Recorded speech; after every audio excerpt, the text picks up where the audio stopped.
Chapter 1181. Heavenly Palace City, Dragon Gall Temple Women's Academy. Looking at the dignified school gate made of red bricks, the road paved with red bricks, and the castle-like school building at the very front, Wu Yen sighed as he stood at the school gate. In the end, it still ended up like this. The private Dragon Gall Temple Women's Academy was one of the best high schools in Heavenly Palace City. It was like the Tokuwadai High School in the world of Magic Catalog and the White Emperor Academy in the world of Butler Whirlwind. In Tiangong City, basically, no one did not know such a super famous school. Naturally, Dragon Gall Temple Women's Academy was chosen as the venue for the joint meeting of the 10 high schools during the Tianyang Festival. Wu Yen, who was scammed by almost all the students of Lichon High School and became a committee member of Lichon High School's Tianyang Festival, came here to participate in the joint meeting of the Tianyang Festival while everyone else was having a good holiday. Perhaps it was because there were club activities, or because they were preparing for the Tianyang Festival. Students could be seen everywhere at the gate of Dragon Gall Temple Women's Academy on the weekend. Young ladies in white and blue sailor uniforms walked into Dragon Gall Temple Women's Academy one after another. As soon as they entered, they scattered in all directions. Obviously, they all had their own things to do. In addition to the students of Dragon Gall Temple Women's Academy, some students in uniforms from other schools also entered Dragon Gall Temple Women's Academy. They were probably committee members of the Tianyang Festival like Wu Yen. Like Wu Yen, they were also here to participate in the joint meeting. Going to another school to hold a meeting on the weekend made the committee members of the Tianyang ritual speechless. They sighed along the way, their faces full of laziness. But the difference was that they were sighing about the busy work ahead of them. Wu Yen was different. The reason why Wu Yen sighed the first second he arrived here is because, in this prestigious school, he is the only one who can do this. An acquaintance. Oh, what an amazing place. Is this also a school? Wow. It seems like we've come to an incredible place. While Wu Yen is still lamenting over his fate, Wu Yen decided to leave. Behind him, Yi Jia and Shi Xian, who were standing side by side a step away from him, let out surprised gasps. A place like this is where Ba Wu, the son of Hurricane, should be. Yi Juya's silver eyes were already glowing as he turned to look at Wu Yen. Master, why didn't he transfer here? Why did he choose to study in that shabby Lichon High School? Agreed, Shi Xian thinks so too. Shi Xian's eyes were half open as she tilted her head and said eloquently, studying in such a school must be a wonderful thing. Unfortunately, it's an all-female school. Only female students can study here. Wu Yen rubbed his forehead and looked at Yi Juya and Shi Xian in annoyance. In any case, I won't be studying in an all-female school. If you want, I can help you with the transfer procedures so you can come here and enjoy life as a student of a prestigious school. Both Yi Juya and Shi Xian shook their heads vigorously when they heard this. Although it looks good, a truly noble person wouldn't judge a book by its cover. Lichon High School doesn't look bad either. That means Shi Xian doesn't want to study in an ownerless school at all. Wu Yen shook his head when he saw how embarrassed the sisters were. All right, let's hurry up and finish the meeting and go home. Leaving these words behind, Wu Yen walked towards the school gate. The Baku sisters quickly followed behind him like two adorable attendants. If they were to wear maid outfits, they would definitely be mistaken as genuine maid. Unfortunately, the sisters always thought of themselves as slaves. Wu Yen couldn't be bothered to correct them. It's not a bad thing to have two super cute girls following behind him. Inside a meeting room in Dragon Gall Temple Women's Academy, a lot of students in different uniforms gathered in the meeting room. They sat down on the seats with their school's name on them and waited for the meeting to begin. Perhaps they were intimidated by the name prestigious school, but the committee members of the Tianyang ritual sat up straight. They didn't even dare to breathe too loudly. Only Wu Yen, Yi Juya, and Shi Xian behaved as usual. It didn't take long for the committee members of each school to arrive. As if on cue, the door to the meeting room opened the moment all the committee members arrived. A group of Dragon Gall Temple Women's Academy students in sailor outfits swarmed in. They stood in 2 rows as if they were welcoming a distinguished guest. The students were stunned. They looked at each other with question marks written all over their heads. Even Yi Juya and Shi Xian started whispering to each other. Wu Yen was the only one who couldn't bear to watch and covered his face. While everyone was whispering to each other, a student in sailor outfits walked into the passage between the 2 rows of Dragon Gall Temple Women's Academy students. She looked like a queen. Her footsteps were light and graceful. Her wavy, violet long hair fluttered in the wind. Her sparkling silver eyes were filled with arrogance and a noble and elegant confidence. Although she was wearing the same uniform as the 2 rows of girls around her, the overwhelming presence and voluptuous figure emitted from her body instantly became the most eye-catching existence in the scene. All the students in the conference room collectively fell into a deathly silence. They held their breaths, their gazes unable to leave the girl who was so beautiful that she didn't seem to belong to this world. At this moment, the girl was undoubtedly the main character of this world. Welcome to Dragon Gall Temple Women's Academy, committee members of the Tianyang ritual. Walking up to the front stage, the young girl faced everyone present with a leisurely smile on her face. Her slow and leisurely tone reverberated in the surroundings, entering the ears of everyone present. I'm the committee member of Dragon Gall Temple Women's Academy's Tianyang ritual, Temptress Meijio. Temptress Meijio. At this moment the conference room was filled with exclamations. Temptress Meijio. As long as one lived in Heavenly Palace City, very few people would not know this name. In just half a year, she became popular in the music industry. She had an intoxicating voice and was a super popular idol in the mystery faction. Temptress Meijio. Could it be her? The committee members from the other schools widened their eyes in astonishment. Upon witnessing their reactions, the students from Dragon Gall Monastery Women's College raised their heads proudly as though they were the ones who were talking about themselves. One could imagine how popular Meijio was in Dragon Gall Temple Women's Academy if she could make a group of young ladies from prestigious families behave like this. However, while everyone present was expressing their shock and pride, Yi Juya and Shi Xian seemed to have only just realized what was going on, and they immediately cried out in surprise. It's you! Surprised exclamations replaced all the other voices in the meeting room. Everyone in the room also looked over in surprise, including Meijio herself. Meijio gasped when she saw the shocked Yakuya and Dushin, as well as Wu Yen, who was covering his face like he didn't have the guts to look at anyone. Meijio's jaw dropped as she gasped in shock. Why are you guys here? At this moment, everyone present looked at each other in dismay. They were all at a loss. Could the 3 people who came to Dragon Gall High School be acquaintances with Temptress Meijio? When they thought of this, they looked at Wu Yen, Yagiya, and Shi Xian with curiosity, and disbelief. It seems like they are trying to figure out something from the trio. Of course, those executive committee members wanted to see if this seductress Meijio was the super popular idol. On the other hand, the ladies of the Dragon Gall Temple Women's Academy wanted to see if the man and 2 ladies before them were acquaintances of their noble elder sister. Wu Yen sighed when he sensed the gazes directed at him. He waved his hand weakly at Meijio, who is still on the stage. Anyway, let's finish this meeting first. Meijio nodded in a daze. Chapter 1182.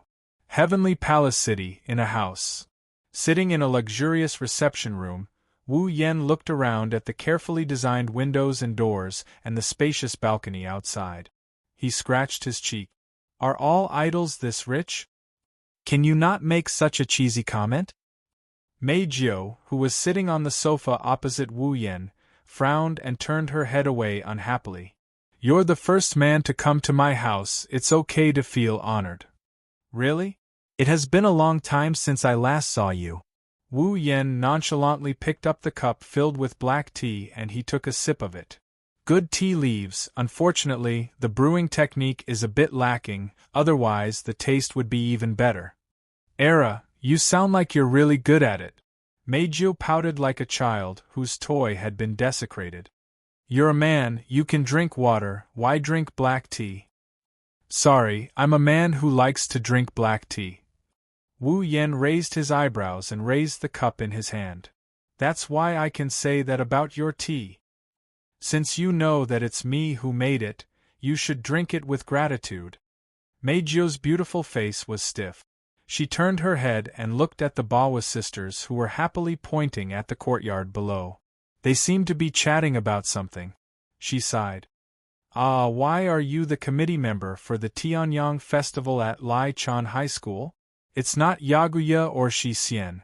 It's fine as long as there are girls. I know you're sexist, I know you treat men like flies, but I still don't like it. He bitterly laughed. He put down his teacup and he looked at Meijio. But I still have to thank you. If it wasn't for you taking care of Shixiang and the others during the concert, I would have a headache. If you don't mind, I can take care of them for the rest of your life. No. I mind. I mind very much. Wu Yen refused without hesitation. This made Meijio unhappy again. She glanced at Wu Yen and hesitated for a moment before asking. That woman last time was a human magician, right? His hand that was about to reach for the cup paused.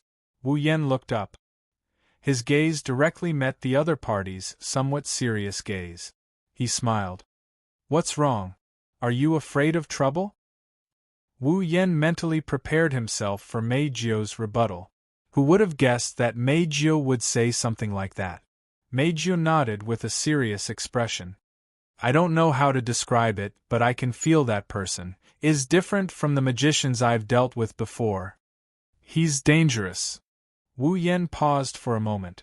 When he confirmed that Meijio's expression and words were true, he shook his head helplessly. I almost forgot. Even if you were a human, you're now an elf. If you can sense danger, it means that you're not only talented in singing. Why do you always think that you're useless? You're so long-winded. Meijio glared at Wu Yen angrily. I know you know me well, but can you please stop bringing up my past? It's very annoying. Well, I don't really care. Wu Yen shrugged. I am prepared for a long battle with you, I don't mind a little while. Can you answer my question seriously? Meijio held her forehead as if she had a headache. Because of this matter, I've been troubled recently. Also, didn't she say that you're an elf? Are you really an elf? Let's not talk about whether it's a fairy or not for now. Wu Yen waved his hand and he interrupted Meijio. But it's true that she's very dangerous. If you go against her, you have almost no chance of winning. Meijio wanted to refute. That's only natural. In this world, the elves had the power equivalent to a natural disaster. Although Meijio hasn't been an elf for long, she has fully grasped the power of an elf. Therefore, Meijio knew how powerful an elf is. Meijio had fought against magicians equipped with CR units before, but in the past, these magicians could barely protect themselves even when they attacked her in group. How could they be as strong as an elf, or even stronger than an elf? In addition, because of her own experience, Meijio looked down on humans from the bottom of her heart. Of course, she didn't want to believe that a human could defeat her. However, the pressure she felt from Irene that day made Meijio unable to refute even if she wanted to. Ever since she became an elf, other than the first time she met Wu Yen, this was the first time Meijio felt this way. She couldn't help but be concerned. With a bit of unwillingness on her face, Meijio asked in a low voice, Can humans really be stronger than elves? I know you don't want to believe it. Wu Yen bitterly smiled. But in fact, in this world, there are 3 humans who possess strength and talent comparable to, or even greater than, the elves. 3. The Bawa sisters who were playing outside the balcony walked in. They seemed to have heard the conversation between Wu Yen and Meijio. Are there really humans who are stronger than elves? Jejuya's face was full of disbelief. And there are 3 of them? I doubt it, Shi Xian also doesn't believe it. Shi Xian frowned and tilted her head with her hands behind her back. Yagushir and Shi Xian immediately entered duel mode when they arrived in the modern realm and left the modern realm. That's why they haven't encountered any human magicians. The humans they've seen recently are all toothless paper tigers. They're not strong at all. You said it yourself, you just haven't encountered them yet. Wu Yen took a deep breath of the black tea. He pondered for a moment and looked at the three elven girls. Since you don't know, I'll tell you today. Don't wait until you encounter them. If something happens due to carelessness, it'll be troublesome. Meizhou, Jejuya, and Shi Xian held their breath. 3 pairs of eyes locked onto Wu Yen. They were serious. Wu Yen nodded in satisfaction. The reason why human magicians can have extraordinary power is that they are equipped with a display device that can reproduce magic through scientific means, the CR unit. Since it is a piece of equipment, the skill of controlling the equipment and the talent of the individual are the fundamental factors that determine one's strength. Among the humans, there are 3 people who are extremely skilled at controlling the CR unit. He tapped his finger on the surface of a cup of black tea on the table, and the surface of the black tea in the teacup immediately rippled. Not long after, the image of a petite girl with a blue ponytail and a mole under her eye appeared in the tea. Her name is Chong Gongjina. She's one of the 3 people who are good at manipulating CR units. Her body has been processed with a lot of magic power, which is why she's much stronger than common magicians when she's equipped with CR units, at such a young age. Even when she's fighting against elves, if the elves are relatively weak, she's definitely capable of killing them. But now, Zhenna has become a member of Ratatosker. She's on our side, so you don't have to worry about her. Wu Yen tapped the surface of the tea again. The image on the tea rippled again. It was replaced by a girl with short white hair and a cold expression. Her name is Toichi Origami. She's a member of AST. Her strength isn't that outstanding, she's only a little stronger than a normal magician. However, her skills and talent in controlling the CR unit are top-notch. The reason she's not that strong now is because the CR unit of AST is too weak. If you give her the latest CR unit, she might be even stronger than Zhenna. But for now, you don't have to worry. As long as she's in AST, she won't be able to make a name for herself. However, if you run into her, try not to get into a fight if you can. Lastly, with a wave of his hand, Toichi Origami's image on the surface of the tea was replaced by Irene. This person is dangerous. Extremely dangerous. If you run into her alone, don't hesitate and run. Chapter 1183. If you run into her alone, don't hesitate and run. The moment these words were spoken, the expressions of the 3 elven girls present immediately changed, and their beautiful brows furrowed tightly. Is this person really that dangerous? His hands were on his hips as he leaned over the teacup. His silver eyes stared at Irene's reflection on the surface of the teacup. His eyes were filled with disbelief. Doesn't she look like a normal human? Huh. I have a question. Is this woman the one who invited Master to the concert last time? Shi Xian recalled what she saw that day. Her narrowed eyes narrowed even further. Shi Xian thinks that person isn't as simple as she looks. Do you think so too? Meizhou couldn't help but look at Shi Xian with a grave expression. I also felt an unusual oppressive feeling from that person. She's the most dangerous of the 3. Wu Yen rubbed his chin and pursed his lips. Her name is Irene? Mira? Methers is the best at CR unit technology in history, and no one can surpass her. Moreover, she also has her own personal CR unit. With both of them combined, her strength can be said to be far beyond Shina and Kite Origami. In fact, she might even surpass most of the elves. She can definitely fight alone and kill the elves. So strong. Yi Juya couldn't help but bite his thumbnail. His expression was a little ugly. I'm sure she's strong. At least, I don't think the three of you are a match for her, even if you work together. Wu Yen sighed as he ignored the elven girl's expressions. That's not the most important thing. The most important thing is, this Elaine was still the person from the Dem company who advocated the killing of the elves. Moreover, she was currently loyal to an ambitious guy who was eyeing the elves covetously. Compared to the previous two people, compared to the other two, she's the kind of dangerous person who will go after elves even if they don't come looking for elves.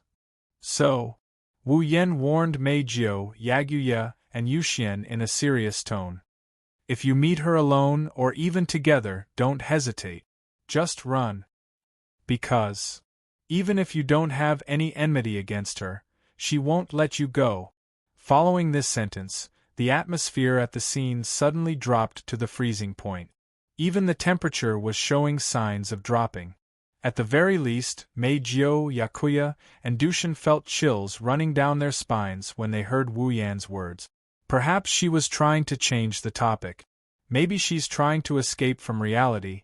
Meijio looked at Wu Yan and she asked him with a nervous tone. Could it be that even you aren't a match for this person called Irene? Jejuya and Shixian looked at Wu Yan nervously. Meijio, Jejuya, and Shixian have all fought with Wu Yan before.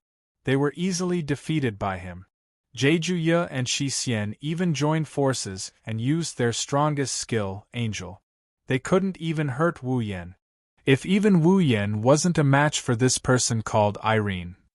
They don't dare to imagine how strong this magician named Elaine is. Wu Yan smiled when he saw the nervous expressions on the three elves' faces. He could more or less guess what they were thinking. Don't worry, although Irene is strong. She's stronger than most elves, but she's still not a match for me. Wu Yan shrugged and said to the three elves, I fought her once on Homie Island. It's not hard to take care of her. Otherwise, she wouldn't have invited me that day. She would have taken me away by force.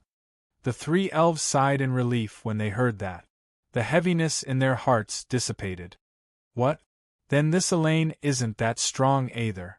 Yaguya raised his chin, a domineering smile appeared on his face again. Even if I'm not a match for her alone, Shixian is here. If we work together. She's invincible, I know. Wu Yan rolled his eyes at Jejuya. Perhaps you're Raphael, Sky Racer, Elkanaf, that you and Shixian can use to threaten Ellen, but if you want to defeat her, just that attack alone is not enough. For this reason, it's best that you don't let your guard down. What? Jejuya mumbled and stopped talking. He still didn't believe a human could be that strong, but since it was Wu Yan who said it, he chose to believe him. Depressing, it's shocking that such a strong human exists. Shixian lowered her head but quickly raised it again. But Jejuya and Shixian won't leave Master. With Master here, there's no need to worry. The problem should be with you. Jejuya glanced at Meijio. You seem to have always been alone. If that human finds you, it should be very dangerous, right? I'm not worried. I'm not worried at all. Meijio pursed her lips as if she was trying to be brave. Let's not talk about whether the magician knows that I'm an elf. Even if she knows, I don't have to be afraid of her. My Gab Jappel can control other people.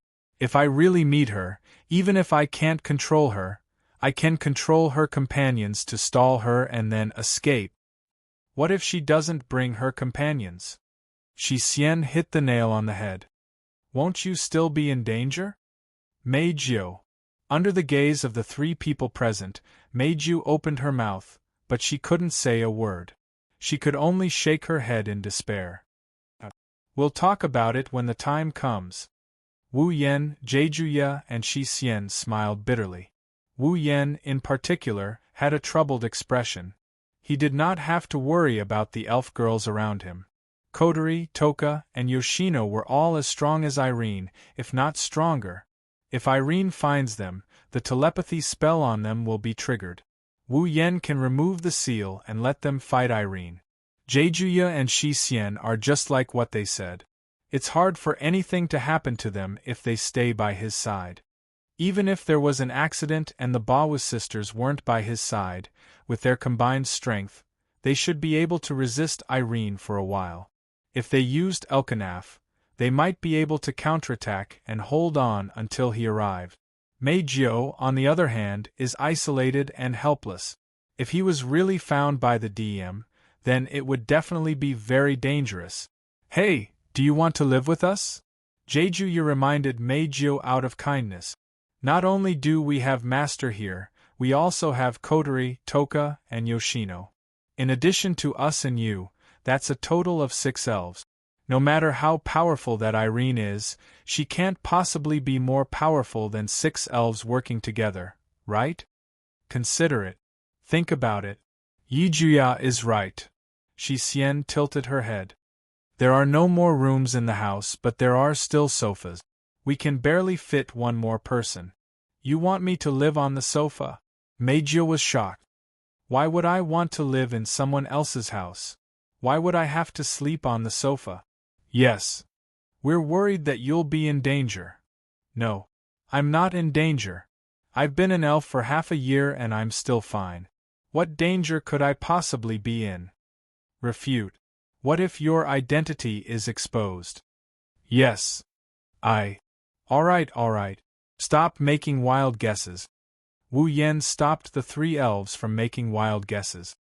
I'm just warning you about the danger of the magicians. Why do you all look like they're about to come knocking on our door? That's right. That's true. At the end of the day, I still have some doubts about whether humans can really be that strong. No, there's no need to make wild guesses. Wu Yen found it hilarious that the 3 elven girls are acting so sulky. He also started thinking about something. Perhaps Ailian might really look for Meijio? It seems like I have to be careful. Chapter 1184. The night was as thick as ink, so deep that it couldn't be melted. The curtain-like night sky was dotted with sparkling stars. The moonlight was like flowing water, quietly sprinkling on every corner of Heavenly Palace City. It was like a thin silver mist, but also like a faint frost. Through layers of floating clouds, uneven mottled silver gauze fell. In the corner of Heavenly Palace City that belonged to the DM Branch Company, at this time, every building was flickering with little lights. The top of the first office building was even equipped with a searchlight for patrol, making the entire DM-related facilities colorful, like fireworks blooming in the night, very dazzling. Of course, if one was outside, they could only see these superficial phenomena at most. If an informed person were to carefully observe the entire territory of the DEM, they would discover that in the shadows of some alleys or in the dark areas of the buildings, there were many humanoid robots with a cold luster and a metallic appearance. They were like ferocious tigers that were about to ambush them. Bandersnatch. The unmanned mechanical combat dolls specially made by the DM Company.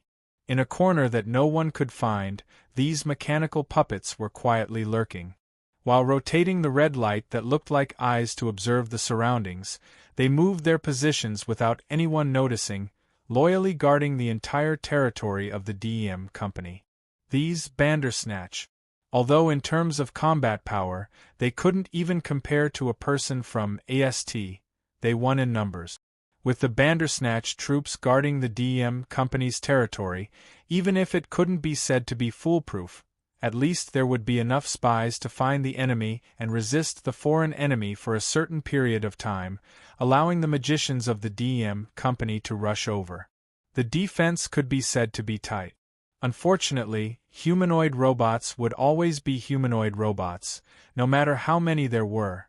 There would still be opportunities. In a dark corner, the shadow of the building bathed in the moonlight suddenly swayed, slowly extended out, and then twisted, turning into a swamp. A black shadow with specks of colorful starlight. In the black shadow, a figure gradually emerged. She quietly appeared here, waiting for the twisted black shadow to turn into her shadow and return to her feet. Her full appearance was faintly exposed in the moonlight. It was a very beautiful girl. She was so beautiful that it made people shudder. A black ponytail of different lengths swayed as her body appeared. Wrapped around her slender body was a gothic gown dyed with blood and the night sky. It was dazzling under the moonlight and the lights. However, the most dazzling part was still the girl's eyes. It was a pair of dual-colored eyes of different colors. If one looked closely, they would discover that the girl's right eye was wine-red, and there would occasionally be a flash of bloody light. Her left eye, however, was golden, and it looked like a clock carved into it. The needle was still spinning, making one's hair stand on end. With a bloody smile that could easily give people goosebumps hanging on her delicate face, the girl raised her head slightly and looked at the first office building of the DM branch that seemed to have no end in front of her. The corner of her mouth curled up into a somewhat ferocious arc, after the Origin's original elf. The second elf in the world to be confirmed. Coquettish laughter, accompanied by words without a hint of a smile, echoed in the corner. "Is it right here?"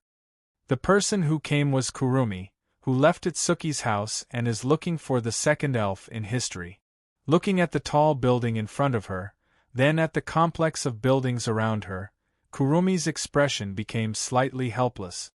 "There are so many places, it's going to take a lot of effort to find it. Looks like we can only rely on us." After these words were spoken, the shadow under Kwang San's feet instantly swelled and spread to the surroundings. Immediately, many young ladies that looked exactly the same as Kwang San slowly appeared from the shadow. These Kurumi were summoned by Kurumi herself using the power of Chet from Angel Zafkiel. They were the reincarnations of the timeline. Each of them has the same power as Kurumi. They can also use the two ancient pistols that represent the Zafkiel's hour and minute hands. Each of them is equivalent to a Kurumi. However, these clones can't use the Zafkiel's power of time. In terms of strength, they're much weaker than Kurumi herself, but they're still much stronger than normal magicians and bandersnatches. They're even more effective when used in human wave tactics or when searching for something. Let's begin. After summoning her clones, Kurumi immediately gave the order. The activity time of each me is the same as the time we need to consume, so if it's possible, I hope that everyone can hurry up. Kwang San closed her eyes after glancing at all the selves around her. Although Lord Husband has given me plenty of time, I don't want Lord Husband's gift to be wasted on searching.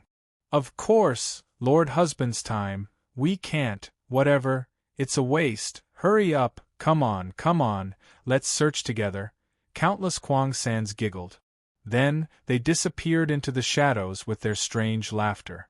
Kurumi, on the other hand, was still standing in the same place. Looking at the first office building, she narrowed her wine-red eyes. Then, she also fell into a black shadow and rushed towards the first office building. Top floor of the first office building. In the luxurious office, a black shadow slowly floated in from the ground and came to the center of the room. It twisted and turned into Kurumi. A pair of red and gold eyes swept across the scene. Kurumi lifted her high boots and slowly walked forward. Clear footsteps reverberated in the quiet office. Kwang San walked leisurely. With each step, the smile on his face widened. Until a moment, a ferocious light flashed across his wine-red eyes. Kwang San abruptly stopped. Buzz, almost at the same time, a slight vibrating sound resounded through the air above the office. A laser lightsaber flickering with a golden brilliance flashed out without warning. Less than half a second after it appeared, the laser lightsaber slashed down towards Kwang San's head without any explanation. Clang! A crisp sound of collision that was louder than any of the previous sounds reverberated, accompanied by a little bit of the impact of the collision. It blew away Kwang San's faintly discernible bangs, causing her golden eyes, which were engraved with a clock, to be exposed. Raising her head, she looked at the laser lightsaber in front of her, which was in a stalemate with the short ancient spear in her hand. Kwang 3 raised her eyebrows and looked at the cold face of the person holding the laser lightsaber in front of her. "Ah." Kurumi tilted her head and smiled as if she met a friend. "You are?" "Yes, did you block it?" Irene, who was wearing a platinum CR unit or Pandaragon, narrowed her eyes and looked at Kurumi, who was close to her. "Looks like an amazing mouse has come. He. A bone-chilling laughter instantly rippled out, causing Irene to frown. Her eyes turned cold as the laser light sword in her hand violently slashed horizontally at a speed that even the neuron transmission could not match. However, it cut empty air, causing Irene to be slightly startled. Then, a playful laughter sounded in front of Irene. "Are you the strongest magician in that world? Do you know me?" Irene put away the laser light sword in her hand and looked at Kurumi, who was not far away from her. Her eyes rippled. "As an elf, you're the second one to confirm my identity." After saying that, Irene sized up Kurung-san and narrowed her eyes. "Your nightmare, aren't you? It's really hard to find you." Am I exposed?" Kurumi smiled gracefully. She lifted the sides of her skirt and bowed slightly. "Then, let me introduce myself. Nice to meet you, I'm Tokisaki Kurumi." Chapter 1185. Well then, let me introduce myself. Nice to meet you, I am Tokisaki Kurumi. Irene looked at Kurumi, who lifted her skirt and bowed like a noble young lady. Her eyes turned cold, there was even a hint of disgust. "You're clearly an elf, but you're pretending to be a human. I really can't stand it," Irene said coldly as she raised the laser lightsaber in her hand. "However, seeing that you deliberately delivered yourself to my doorstep, I will treat you a little more gently. I think Ike will be happy to see you." Era. How rude of the Dem to treat a guest like this." Kurumi shrugged her shoulders. Her red and gold eyes scanned Irene's body from top to bottom before she suddenly licked the corner of her mouth. "You look delicious too. It's great that you came here, for me." Grabbing the laser sword in her hand, the ejector on her back suddenly shot out a violent airflow. It turned into a storm and blew in all directions. When the storm stopped, Irene had already appeared in front of Kwang-san. In the next moment, the laser lightsaber, which was flashing with a golden luster, slashed down towards Kwang-san's body with a force that made the air tremble. "It's the same." He. Looking at the sharp light blade mercilessly slashing towards her body, Kurong 3 not only didn't panic, but instead laughed excitedly. Then, a tearing sound resounded throughout the entire office, accompanied by a splash of scarlet blood. Irene's laser sword cut through Kurumi's spiritual equipment like a hot knife through butter. It left a deep gash on Kurumi's body. From her shoulder to her ribs, blood gushed out. "You!" Irene wasn't happy at all. Instead, she frowned and looked at Kwang-san coldly. "Why didn't you dodge? Why didn't you block?" "Yes. That's right, Irene's attack was effective because Kurumi didn't even try to block it. Just like that, Kurumi maintained her playful appearance and took Irene's fatal blow without holding anything back. Era. However, Kurumi didn't even look at Irene. She touched the huge wound in front of her body with a calm expression. She looked at her own blood on her hand as if it wasn't her own. She didn't look like she was in pain, she just looked surprised. "You actually cut open my spiritual equipment so easily and even gave me such a huge injury." Licking the blood on her hand into her mouth bit by bit, Kurumi revealed an intoxicating smile. As expected of the world's strongest magician, Kwang-san turned a blind eye to the fatal wound on her body. He even licked his own blood with a smile on his face. Irene couldn't help but have a bad feeling in her heart. But, just when Irene felt that something was wrong, the smile on Kurumi's face suddenly turned sinister. "It's time to stop here." She raised her hand, and the golden clock in her left eye suddenly flashed. "Come here. King of Carving Zafkiel." As soon as he finished talking, an illusory clock appeared.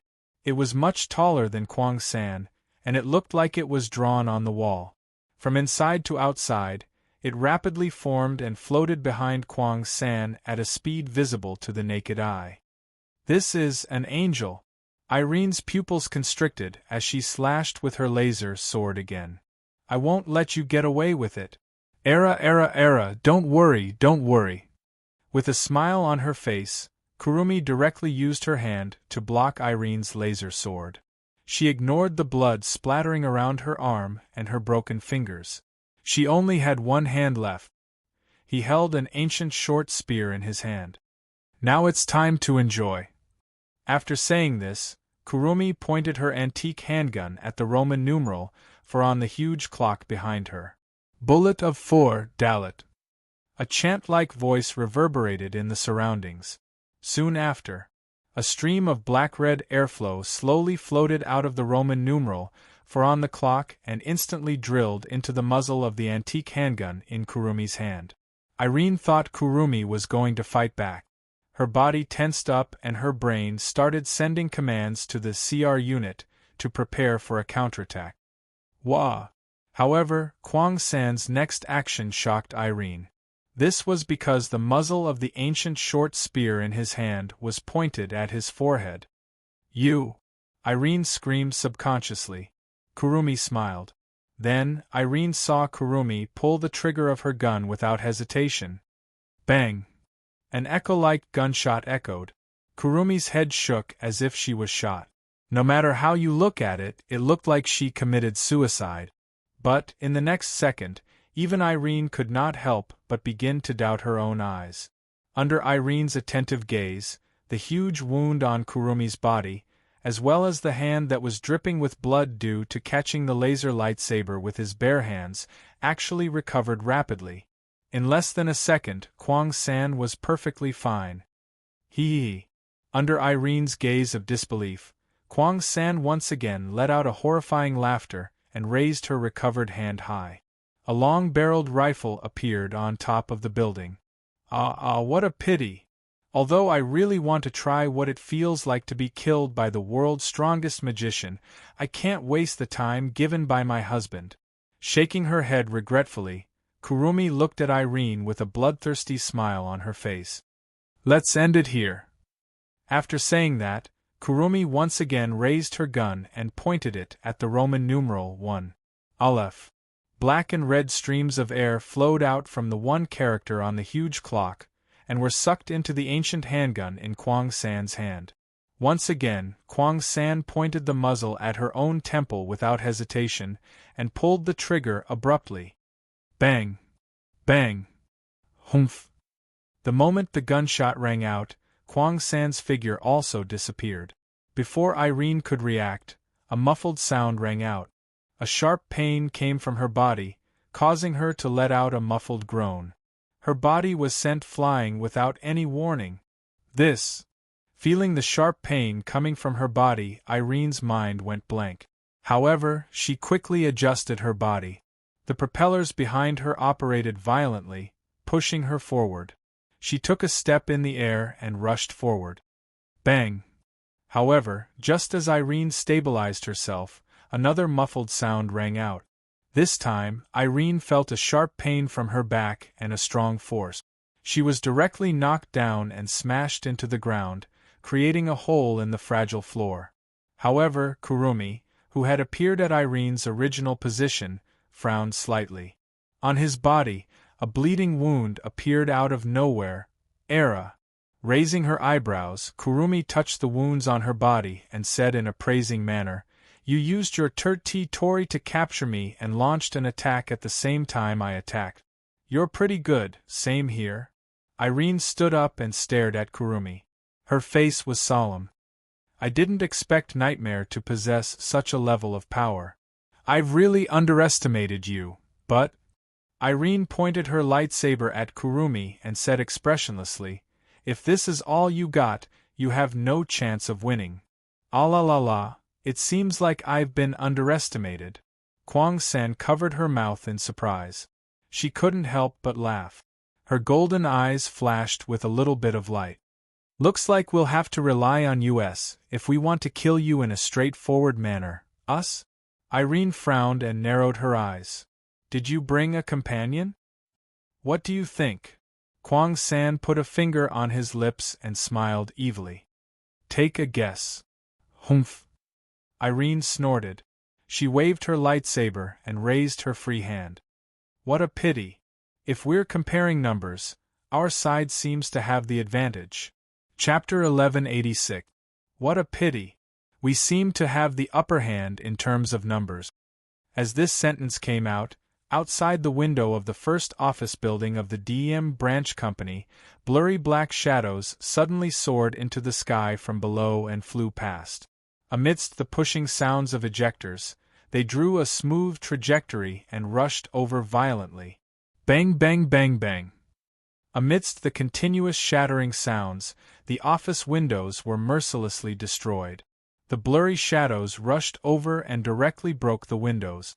They floated above the spacious office and surrounded Kurong 3 in the middle. Taking a closer look, the blurry shadows were magicians wearing CR unit uniforms and a large number of Bandersnatch puppets. Era. Kurumi's eyes widened slightly as if she was very surprised. Have we been exposed? Swaggering into the enemy's base camp and even having such a fierce fight with me, the head of the DM's second executive department. Irene gently put down her raised hand as a faint smile appeared on her cold face. It seemed to be mocking and ridiculing at the same time. Don't tell me you don't think you're in danger of being exposed in such a situation? Isn't that the case? Kurumi blinked her eyes and pretended to be confused as she tilted her head. I tried my best not to attract attention. What a blunder! It's rare to meet an elf who can touch my body. I really want to take you down myself. Holding the hilt of the laser sword in her hand, Irene closed her eyes. But in that case there will be many accidents. You don't look simple. If something goes wrong, I won't be able to explain it to I can only do this. Is that so? Kurumi looked directly at Irene's face, and the corners of her mouth rose slightly. But as far as I know, didn't you just suffer a crushing defeat at the hands of someone? Why didn't you take him down? Elaine abruptly opened her eyes, her vision suddenly becoming sharp. Looks like you know a lot of things. I really want to dig them out bit by bit. That's really a pity. Kwang San spread out her hands that were holding an ancient gun, seemingly helpless. I'm afraid I'll have to disappoint you. Oh, Irene sneered. Do you think you still have a chance of winning? Even if the magician and Bandersnatch here were weak, they would still be able to defeat the magician. Even if they can only stall you, I can still kill you in an instant. Era, even the strongest magician in the world can use this method? Of course, this is not what I want, but if it's Ike, he will definitely let me do it. That's really scary. Kwang San patted her chest as her heart palpitated. She looked around at those floating in the air.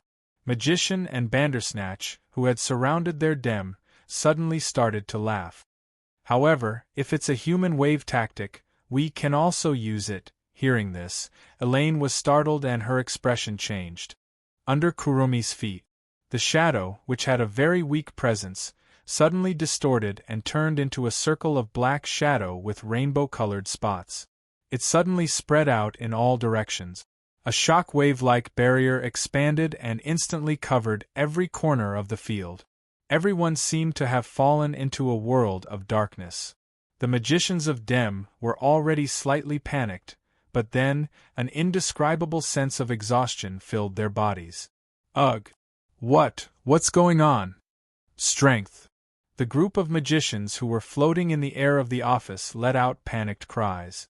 Every part of their body was attacked by a feeling of collapse, making them feel as if their feet were bound by gravity. One by one, they fell to the ground. This is...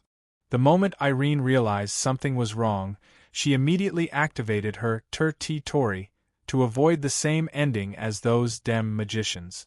However, her expression was not good either. What did you do? He. Kwang San grinned and laughed happily. This is my shadow barrier, the City of Time Eclipse. Since you're a member of the Dem, I'm going to use it.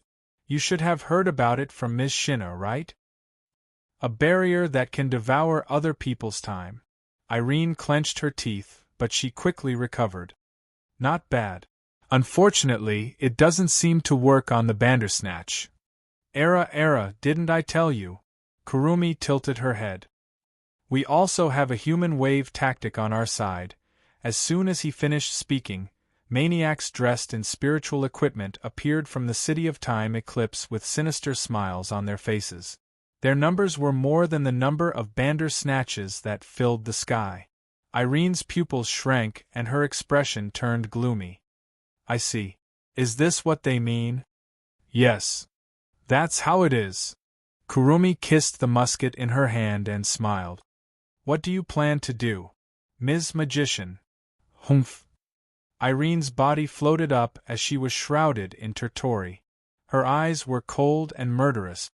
I don't know what's going on, but since it's your doing, these things will disappear if I kill you, right? How rude of you to call us things. Kurumi's eyes turned into crescent moons as she shrugged helplessly. However, let's call it a day. Kwang-san looked out of the window of the office building. Looking at the black shadows that were flying over like locusts, she smiled. It'll be bad for me if this continues. I have plenty of time, but there's no need to waste it here. Trying to escape? Nightmare. A sharp glint flashed in Irene's eyes, and the Tertori that enveloped her body suddenly expanded outward. Don't even think about it. Hee. Kurumi giggled nonchalantly. Her body sank into the City of Time Eclipse at a speed faster than Irene's Tertori and disappeared from the spot. At the same time, the Kurisans were all trapped in the City of Time Eclipse. The expanded Tertori couldn't capture any of the Kurisans. Instead, it enveloped all the magicians, allowing them to catch their breath.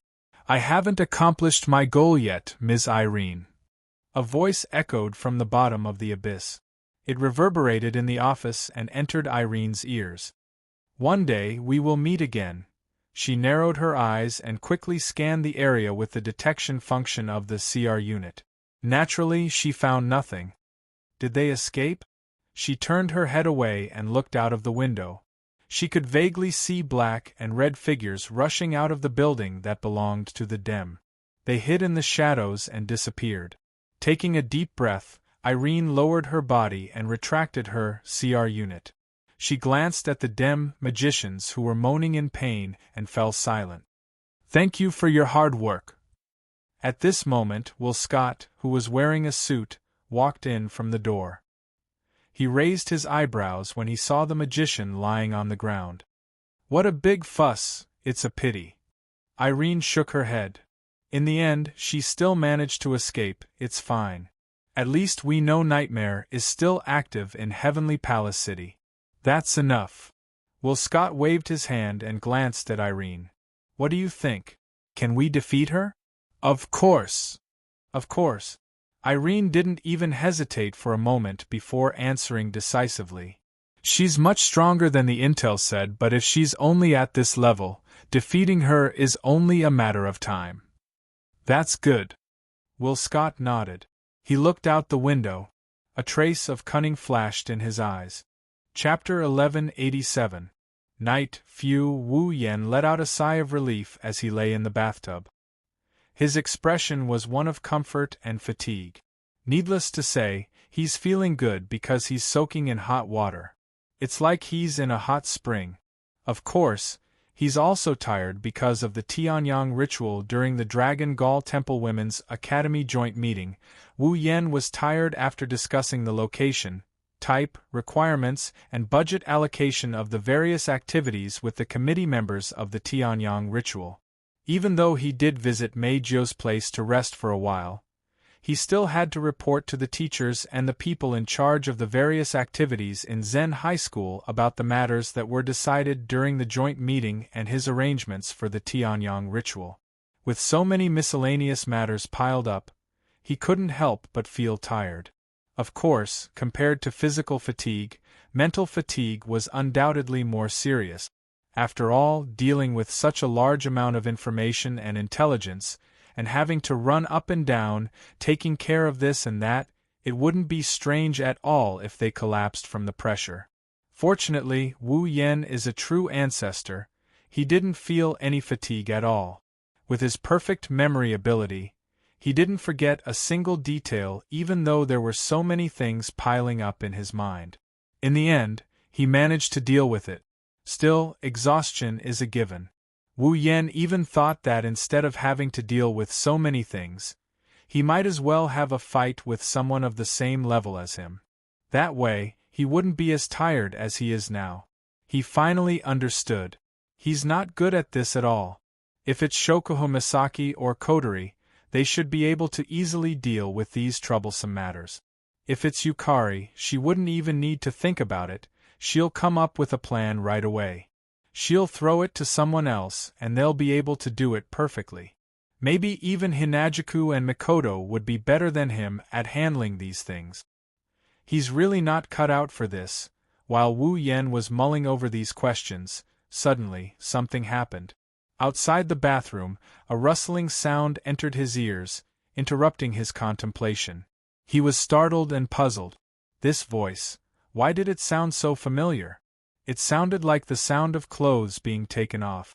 Just as this thought rose from the bottom of his heart, a series of footsteps echoed.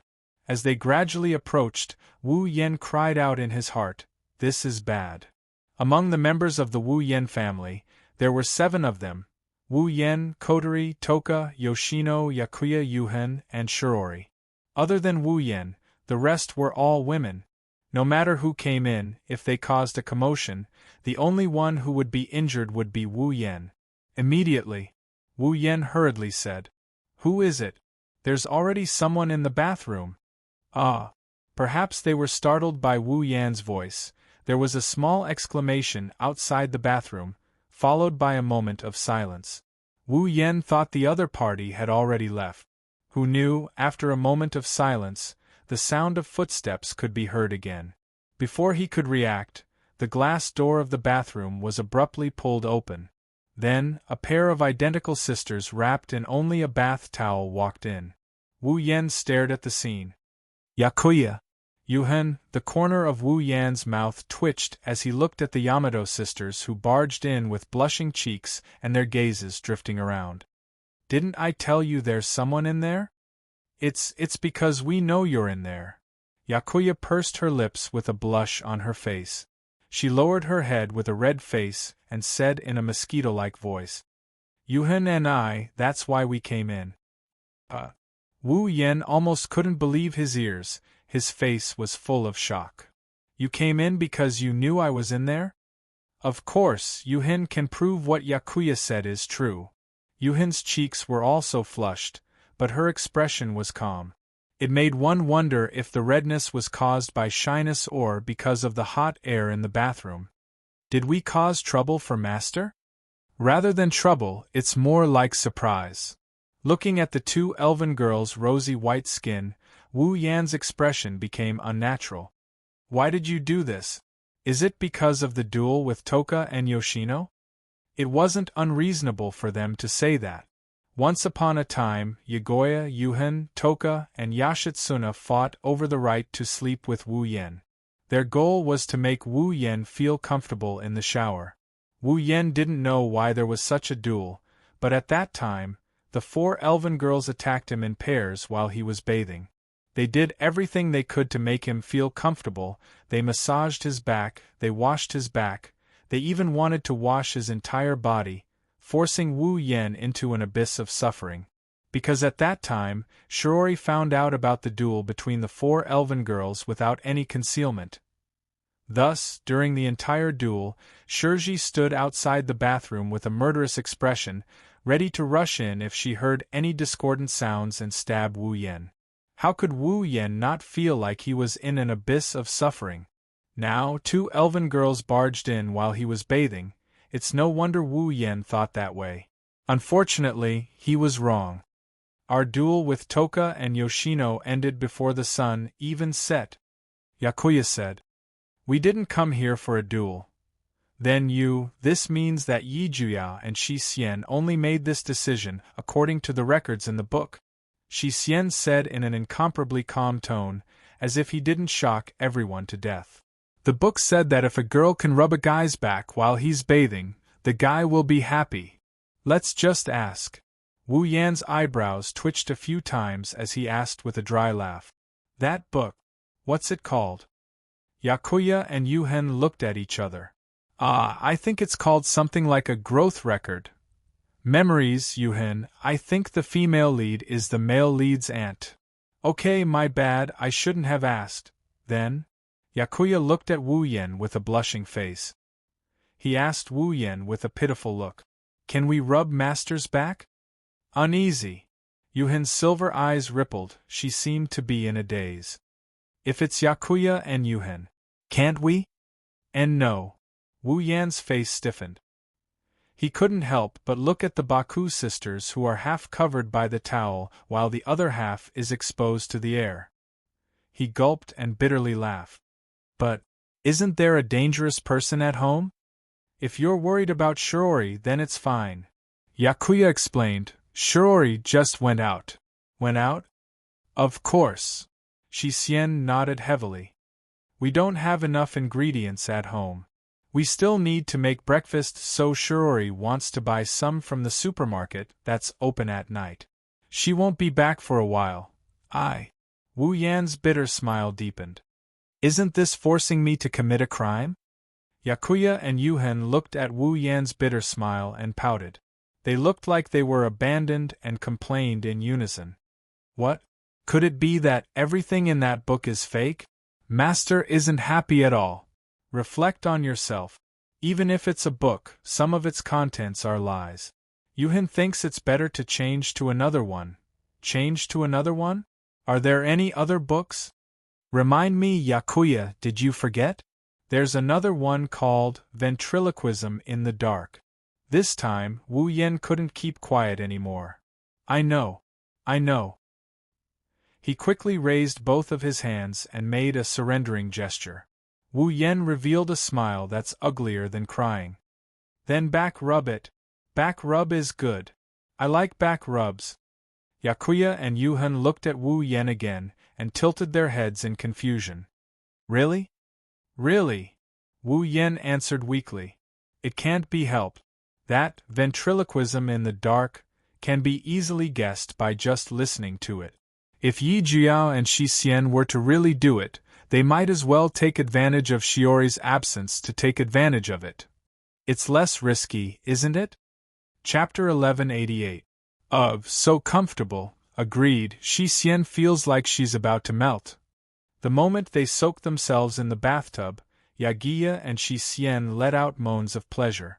Wu Yan, who was soaking in front of them, felt his heart skip a beat. His hands started moving uncontrollably. It looked like a sleazy action. Generally speaking, when taking a bath here, one should first clean his body in the showerhead before entering the bathtub to enjoy the pleasure of soaking in the bath. However, Yakuya and Yuxian clearly didn't care about this. Toka, Yoshino, and Shiori had also finished their baths. They didn't need to think about the people behind them, so they didn't care about the rules. In the bathroom of Wu He's house, the bathtub wasn't very big. Therefore, after soaking 3 people in one after another, even though 2 of them were slender girls, there wasn't enough space. Thus, when the bathtub overflowed with water, the 3 people in the bathtub were tightly pressed against each other. Sitting in front of Yi Jia and Shi Xian, Wu Yan could clearly feel a part of the 2 elves' bodies unavoidably coming into contact with him. Their 6 legs were even intertwined as they moved back and forth, allowing a certain wolf to fully enjoy the touch of their delicate skin. As for Yi Jia and Shi Xian, they were still immersed in the pleasure of bathing. Bathing. It's so comfortable. Sigh, Shi Xian thinks that bathing in hot water is more comfortable than bathing in the wind. Although that's true, we are the witches of the hurricane. Elves who control the wind cannot abandon the wind. I disagree, Shi Xian has no intention of abandoning the wind. No matter how comfortable it is, Shi Xian still likes the wind the most. As expected of Shi Xian. She's so sensible. I disagree, Yi Jia is more sensible than Shi Xian because it was Yi Jia who reminded Shi Xian. The two elves kept their legs touching Wu Yan's as they talked as if there was no one else around. This made Wu Yan speechless. He was starting to suspect that the two sisters weren't here to rub his back. Instead, it was to make fun of him. However, just as this thought appeared in his mind, Yi Geya and Shi Xian exchanged glances and nodded solemnly. "Hey, master," Yi Juya suddenly asked. "Don't you think this place is a little narrow?" Wu Yan was slightly taken aback. Then, she said angrily, "Have you ever heard of an ordinary family's bathtub that can hold 3 people at the same time? It's not like we're from a rich family. I understand. There's nothing we can do about it." Shi Xian seemed to have been waiting for this sentence for a long time. The moment Wu Yan finished his sentence, she immediately took over. "If that's the case, then Yejuya and Shi Xian can only go to master's side." After saying that, the Bawa sisters abruptly stood up before Wu Yan could react. He turned around and soaked himself in the bathtub again. His movements were extremely neat. However, the moment they turned around, the two elves turned around and faced Wu Yan with their backs facing him. They even laid in his embrace. As the two delicate bodies entered his embrace, Wu Yan's body stiffened. His mind went blank for a moment. This is too bad. The fragrance from Yejuya and Shi Xian's bodies and the slippery feeling from their intimate contact made Wu Yan erect his flag. He almost attacked. If only it was here. Wu Yan didn't manage to control himself properly. Once the battle started, it would definitely be a chaotic battle. At that time, perhaps when Shirori comes back, the battle here will be over. It's not over yet. Wu Yan shuddered at the thought of the consequences. In his heart, he kept telling himself, "Just take advantage of them, just take advantage of them. Don't be too serious. If you want to do it later. The Bawa sisters won't run away anyways. Endure. I have to endure. I have to endure even after becoming a ninja turtle. Enduring now will turn into the joy and accomplishment of the moment when I get my way. So I have to endure." Wu Yan, who was screaming in his heart, couldn't help but feel his heart beating faster. Pring-pring sounds were heard clearly by the Bawa sisters. They smiled mischievously and raised their heads. Their silver eyes met with Wu Yan's eyes. "Oh? Master, are you afraid?" "Afraid? Afraid?" Wu Yan raised his eyebrows and forced a smile. "Why should I be afraid? Explain. Explain." Yu Xian placed her hand on Wu Yan's chest. She did the same with her body. "Because Master's heart is beating very fast. If you're not nervous, then you're afraid." "Who's nervous? Who's afraid?" Wu Yan really wanted to say that, but when he saw Yi Juya and Shi Xian's big watery eyes and full breasts under the towel, he couldn't say anything. He's almost at the limit of his tolerance, afraid that he'll start a fight in the bathroom. Wu Yan forced himself to be calm and changed the topic. "Didn't you say to wipe your back? Hurry up." Yes, mistake, it's Shi Xian's fault." The Bawa sisters looked at each other and stood up again. Wu Yan let out a sigh of relief. He quickly turned around and let the sisters wipe his back. What the eye doesn't see, the heart doesn't grieve over. However, reality proved that Wu Yan was wasting his time. Even if his heart is as calm as still water, the sensation of the towel and hands rubbing against his back caused the image of the Yaku sisters wrapped in towels to surface in Wu Yan's mind. It made his heart itch even more. He might as well just look at them and enjoy himself. Wu Yan really wanted to cast a soundproof barrier to block out all the sounds in the bathroom. Then he could do whatever he wanted. However, if he disappeared with the Bawa sisters for too long, Shirji would definitely be suspicious when she returns. He doesn't want the news of him pushing down the sisters to spread to the entire date battle world. He can only comfort himself that he'll be able to eat them sooner or later. He'll be able to eat them. Wu Yan's mind started to wander and he couldn't calm down. He could only shake his body and bleed in his heart. Seeing Wu Yan's abnormal actions, Yi Juya and Shi Xian, who were wiping his back, couldn't help but walk up to him in confusion. "Master, what's wrong?" Question. Did Yi Juya and Shi Xian do something wrong? Just like that, the two sisters leaned on him, putting all of their weight on his back. That moment of perfect softness entered his senses, causing his face to flush red, and he couldn't help but yell out loud. Nothing. The sudden shout gave the Bawu sisters a fright. Ah! The two sisters panicked and their feet slipped in the slippery bathtub. They cried out and fell straight down. Along with the exclamation and the sound of water, 2 bath towels floated down from the Bawu sisters' bodies. A pair of idiots! Wu Yan finally couldn't help but curse. He quickly reached out to help them up, but what he touched were 2 lumps of softness of different sizes. Wu Yan blanked out for a bit before he subconsciously pinched her. In the next moment, an overlapping moan came from the 8 Wu sisters' mouths, echoing in the bathroom. In this situation, if Wu Yan still didn't know what those lumps of different sizes were, he wouldn't be able to show his face. Such a melodramatic scene made Wu Yan open his mouth wide in shock. For a moment, he was stunned, but his hands continued to pinch her cheeks a few more times. Yi Juya and Shi Xian moaned again. Under Wu Yan's actions, it was as if all the strength in their body was sucked out. The two fell into Wu Yan's arms and pressed their bodies tightly together with Wu Yan's. Then, Wu Yan felt his clone had entered a very warm place. Just a little bit. On the other hand, Shi Xian felt a foreign object enter a certain part of her body.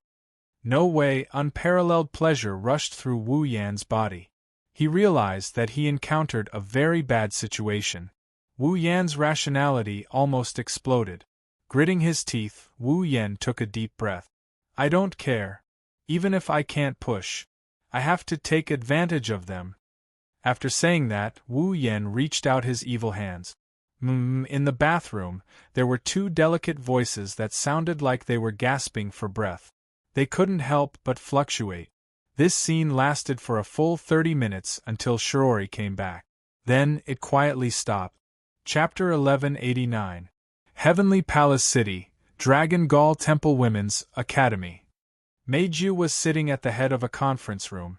She was listening to the lively debate among the committee members of Dragon Gall Temple Women's Academy. She sighed reluctantly. Unlike Lichon High School and other schools, Dragon Gall Temple Women's College was a prestigious school, so they prepared more for the Tianyang ceremony than other schools. Therefore, there were more committee members. Meiju, on the other hand, was in charge of the executive committee. Her responsibility was to lead the executive committee of the Tianyang ritual. Therefore, as the chairman, Meiju had to participate in the meeting about the Tianyang festival. However, Meiju had no talent in dealing with these matters. She could only let the committee members discuss among themselves. Secondly, the number of committee members increased. It was inevitable that there would be more arguments. Therefore, this meeting had been going on since school was over. It was almost dark, but there were still no signs of it ending.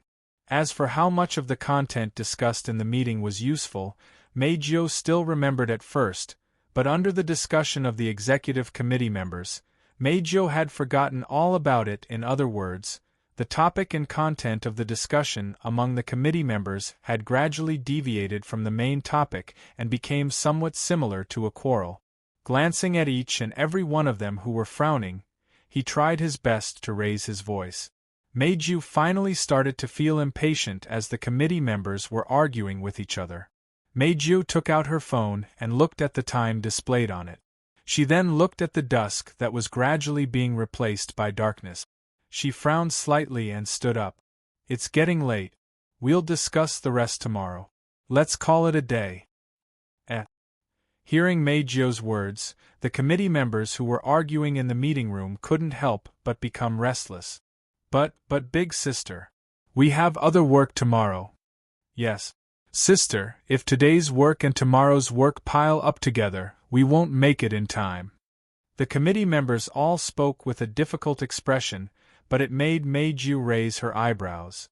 Meiju narrowed her eyes. Since you know you have work to do tomorrow, you know it will be too late if you continue like this. Why do we have to engage in so many meaningless quarrels? This. The committee members looked at each other in dismay and lowered their heads in shame. Seeing this, Meijio's expression became better. No matter what. It's getting dark. We have to call it a day. Let's work harder tomorrow. Yes. Sister. The committee members glanced at the sky outside the window. When they saw that half of the sky was dark, they could only reluctantly nod their heads. They packed up their things and left the conference room. Meiju walked in the middle of the crowd and headed home under the protection of the students of Dragon Gall Temple Women's College, who acted like bodyguards. Her house was very close to Dragon Gall Temple Women's Academy. It would only take 5 minutes to get there on foot. Therefore, after walking for a short while, Meiju vaguely saw the roof of her house. Let's call it a day. Meiju stopped and faced the students of Dragon Gall Temple Women's Academy who were traveling with her. You all should go home. Yes. The girls in sailor suits respectfully replied. Soon after, they turned around and scattered in different directions, returning to their own homes. Looking at this scene, Meiju felt a little depressed. Although these students from the same school and class as Meiju respectfully called Meiju Big Sister, and became her loyal fans because of her status as a popular idol, no matter what, they weren't to the extent that they would protect her like a guard every day. The reason why they were so fanatical about Meiju was that Meiju could use her spiritual power to make her voice sound, making them listen to her orders. These so-called fans didn't support Meiju out of sincerity. At least, not all of them. Meiju was able to command them to gather for her. She was also able to command them to be at her beck and call. Similarly, she was able to command them to leave without any reluctance, just like what they were doing now. If one day Meiju lost her powers as a fairy, then this scene would no longer continue. When that time comes, Meiju will become a person again, just like half a year ago. A person who only has fans and supporters, but no friends. In the end, Meiju has always been a person. Even if she has a lot of fans by her side every day. Meiju's bright silver eyes dimmed a little as she stared blankly at the supporters who disappeared without looking back. However, she quickly shook her head and her gaze became sharp again. I don't need friends. They will only betray me. Men are lowly, dirty, and ugly. They are filthy creatures that make me want to vomit just by looking at them. Women are the same. They only need to listen to me obediently and become my toys.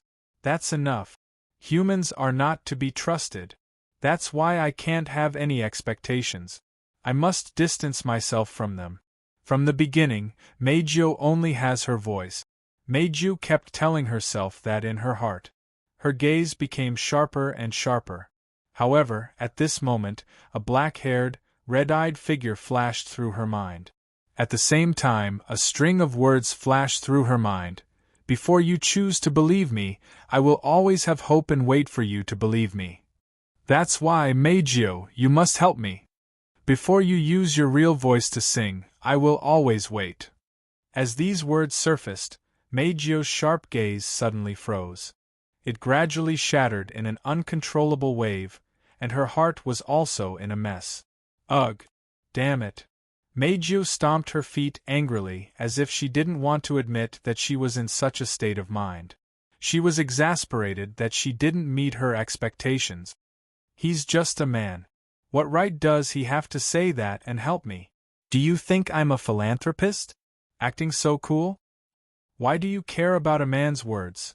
Don't you look pitiful? I don't need you to wait. Damn it. Damn it. Damn it. Meiju kept stomping the ground as she muttered. After a long time, she let out a sigh of relief as if she had vented her anger. Her heart also calmed down. Meiju didn't realize that her emotions were completely affected by one person, sigh. Meiju sighed faintly as if she was tired. She closed her eyes. Let's go home. After saying this, Meiju lifted her feet and wanted to walk home. Just as Meiju lifted her foot, a sudden warning in her heart caused her to stiffen abruptly. She stopped in her tracks. At the same time, Meiju also felt a strong sense of danger. It caused her to jump back a few steps. Kaboom! The next moment, the spot where Meijio was standing was suddenly hit by a dazzling laser. With a loud explosion and a cloud of dust, a hole the size of a person was blasted out. Without a doubt, if Meijio was still standing there just now, then the one who would be blown up would be Meijio's body. What? Meijio's expression changed drastically when she saw this scene. However, she quickly put on a cold expression and raised her head to look at the sky. In the night sky, figures wearing the same style of bodysuit and body parts covered by mecha entered Meijio's eyes one after another. Meijio's expression froze when she saw this scene. In Meijio's memory, only one type of person had that kind of body and equipment. Magician. No, it wasn't just magician. Among the numerous figures, a large portion of them had bodies that flickered with a cold metallic luster. Their limbs were clearly different from that of humans. Their entire bodies were cold machines. On their heads, where their eyes should have been, there was only a single round lamp that flickered with red light. That was Bandersnatch. Chapter 1190. In the gradually darkening sky, magicians in CR unit uniforms and cold Bandersnatch robots floated in the air. Some of them were holding weapons, while some raised their arms and aimed at Meijio, who was standing on the ground. The air was filled with the smell of gunpowder. Meijio glanced at the magician and Bandersnatch that surrounded her. She glanced at the human-sized hole that was blasted by the laser beam, and her expression turned ugly. AST? As soon as he said that, a woman who was hovering in the air, covered in red armor, had eye-catching red hair, and looked very much like a fox. She was hovering in the air, and her eyes were very high, making her look very much like a fox. What a pity we're not the same as those useless AST people. He's not from AST. Meijio frowned. Then, she seemed to remember something. She raised her head and looked at the red-haired fox-eyed woman. You're from the DM. Oh! The red-haired fox-eyed woman raised her eyelids and smiled sinisterly. I didn't expect an elf to know about DM. This is the first time I've heard of it in a mission. Elf. Meijio's face was gloomy. So, you already know my identity? That's right. That's it. The red-haired fox-eyed woman licked her lip. What's wrong? Are you scared? Elf diva. Scared? A sweet smile appeared on Meijio's face. Are you trying to say that I have to be scared of you because I exposed my identity as an elf? As a prey, you should act like one. The fox-like woman's voice turned sharp. You're an elf, but you act like a human. Disgusting. Tisich. Meijio's smile disappeared when she heard the other party's words. Well, it doesn't matter. The problem is that the people from Dem. Why are you looking for me? Ha! The red-haired fox-eyed woman seemed to have heard something inconceivable. Her eyes widened before she started laughing mockingly. You're not awake yet, are you? Didn't I just say that? You're the prey. The red-haired fox-eyed woman smiled sinisterly. She grabbed a gun in her hand and aimed it at Meijio. Diva! We're here to hunt you. Hunt! This time, it was Meijio's turn to widen her eyes in disbelief. Not too long later, the corners of his lips curled up. What an exaggerated goal. But do you think you can do it? As Meijio said this, she revealed an incomparably beautiful and disdainful expression. She smiled carelessly as if she didn't care about Meijio at all. The fox-like woman's face darkened. Whether or not I can do it, you will know very soon. As soon as the voice fell, the red-haired fox-eyed woman's eyes turned sharp. She immediately pulled the trigger of the gun that was aimed at Meijio. Bang! Bang! Bang! When the red-haired fox-eyed woman pulled the trigger as a signal, the numerous Dem magicians and Bandersnatch troops in the surroundings seemed to have regained their senses. Without any hesitation, they fired their weapons at Meijio.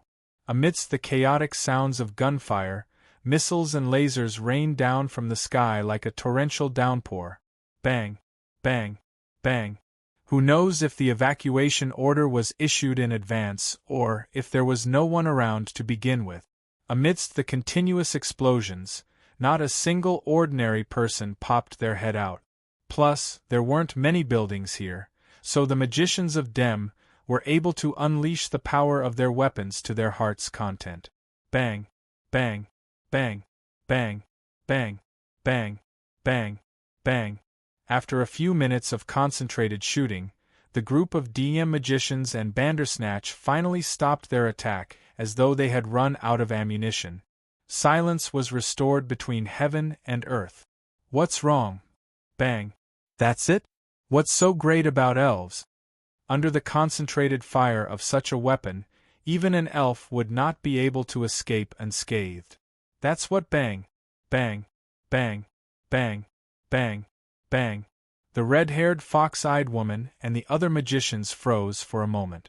They couldn't help but look towards the direction of the light.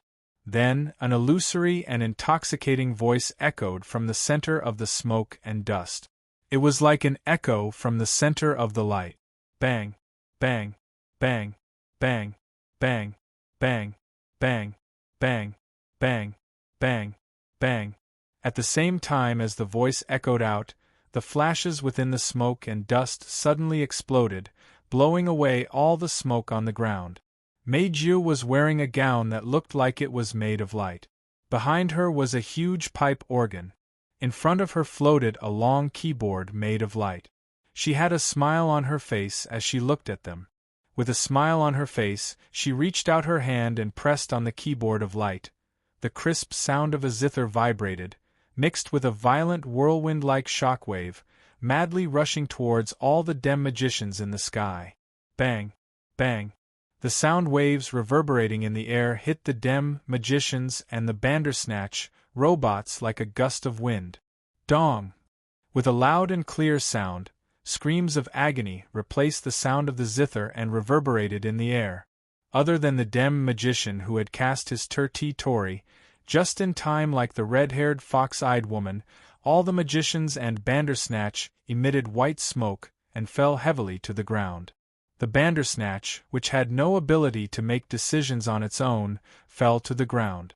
From beginning to end, Meiju only used one attack to defeat more than half of the Dem magicians, and the Bandersnatch team was completely wiped out. Although it was a result of using the full power of an angel, the difference between an ordinary magician and an elf could be seen. Needless to say, the brainless Bandersnatch, robot soldiers that could use the display device, sounded very powerful, but in terms of individual combat power, they were far inferior to human magicians. In terms of precise control and control of the display device, the difference between the Bandersnatch and the human magicians was very obvious. They weren't strong, but they were much weaker. They could be considered trash. To the elves, Bandersnatch was the best target. The red-haired fox-eyed woman, who clearly knew this, had an extremely ugly expression on her face. Her gloomy eyes stared at the smiling Meiju below as she screamed sharply. Bang, bang, bang, bang. The remaining Dem magicians were shocked. They quickly aimed their weapons at Meiju and pulled the trigger. Bang, bang, bang. Another round of gunshots reverberated in the surroundings. A large number of cannonballs filled the entire field of vision and flew towards Meiju on the ground. No matter how many times this level of attack came, it would be the same, Meiju thought to herself. Her hand once again reached for the keyboard of the Guqin of Light. Suddenly, a dazzling sword light whizzed out and cut towards Meiju's outstretched hand. Chapter 1191. The dazzling sword light was like a meteor flashing by, cutting through the air with a sharp sound as it pierced through the air. For a moment, Meiju thought that it was an illusion caused by her vision, but the alarm in her heart told Meiju that it was definitely not an illusion. It was a real attack. As soon as Meiju noticed this, she decisively opened her mouth, and a high-pitched voice containing spirit force came out of her mouth. Ripples spread out and formed a barrier in front of the sword light, protecting Meiju inside. In the next moment, the dazzling sword light collided with the sound barrier that was rippling like waves, leaving no room for explanation. Chi, with a crisp tearing sound, the sound wave barrier that Meijio hurriedly built was torn apart, causing Meijio to turn pale with fright. However, that dazzling sword light clearly didn't know how to be gentle with a woman. It cut through the sound barrier in a sharp manner and cut through space. Meijio was shocked as it heavily slashed into her abdomen. Purng, ah! Meijio felt a sharp pain in her abdomen. Then, she flew out and crashed into the army destroyer Singer behind her. She let out a cry of pain. Oh! At this moment, a slightly dissatisfied voice sounded in front of Meijio. After cutting open the barrier, it doesn't have enough power to cut open the spiritual equipment? How lucky! Hearing this voice, Meijio did not know why, but she suddenly had an ominous feeling. She held her abdomen and stood up. She looked forward. She saw where Meijio was standing. A figure was floating up from the ground. Holding a golden laser lightsaber in his hand, he stared at her with an incomparably cold gaze as he slowly descended to the ground. It was a young girl whose entire body was covered in platinum armor. Light blonde hair, dark green eyes, dignified face. Her appearance was outstanding. After taking in the other party's appearance, Meijio's bright silver eyes suddenly shrank and her pretty face changed drastically. She knows this person. No, to be precise, Meijio only saw this person twice. The first time was during the concert not long ago. This person appeared in front of her and took away Wu Yan, who came to the concert. The second time was not long ago, when Wu Yan introduced her and the Bawa sisters to 3 human magicians who were a threat to the elves. He projected the other party's appearance on the surface of the teacup. In addition, when they met for the first time, she felt an unusual feeling from the other party. Also, Wu Yan's introduction of the other party made it impossible for Meijio to forget this person. Holding her abdomen, Meijio's eyes fluctuated and her face was full of seriousness. Irene? Mira? Meth? Irene's brows raised. She looked at Meijio's hesitation and narrowed her eyes. The elves we met recently more or less have information about me. This isn't a good thing. Hearing this, Meijio gritted her teeth and supported the huge body of the army destroyer Singer behind her. Feeling the pain from her abdomen, she couldn't help but feel her heart palpitate. After cutting through her soundwave barrier and the protection of her spiritual equipment, she was still able to injure her so much. This Irene? Mira? Meth is indeed not an ordinary magician, executive director. In the air, the red-haired fox-eyed woman and the other DM magicians were overjoyed. They all landed on the ground and came behind Irene. However, they were met with Irene's cold gaze. So many people can't deal with one elf. Irene's cold gaze swept across the magicians and finally stopped on the red-haired fox-eyed woman. Jessica, it seems like you need to improve your strength. The magicians held their breaths and didn't dare to refute. Only the red-haired fox-eyed woman, who was called Jessica by Elaine, said unwillingly. Executive Minister, the power of the diva seems to be very good in group battles. I really didn't expect that, so Irene's gaze turned colder and colder. She interrupted Jessica mercilessly. Are you trying to find an excuse? No, no. Jessica was shocked. She gritted her teeth and lowered her head. I'm sorry. It's our fault. Executive Director. But, raising her head abruptly, Jessica shouted at Elaine, Diva's Angel does have an attack that's very good in group battles. Executive Director, please let me try again. This time I'll do it alone, all right? Say no more. After hearing the answer she expected, Irene turned around and didn't even look at Jessica. Since I can't do group attacks, let me try the diva myself. Elaine had her own reasons for saying that. These DM magicians had the advantage of being in a favorable position. Compared to the AST magicians or the magicians from other regions, the CR magicians were at the very top of their game. The DM's technical requirements for the magicians were also much higher than the so-called elven troop. Together with the CR unit, the DM was undoubtedly stronger than the average magician, much stronger. In such a situation, even with the help of Jessica, who was the strongest person in the DEM after Janamiya Shina left the DEM, they still couldn't deal with this diva in front of him.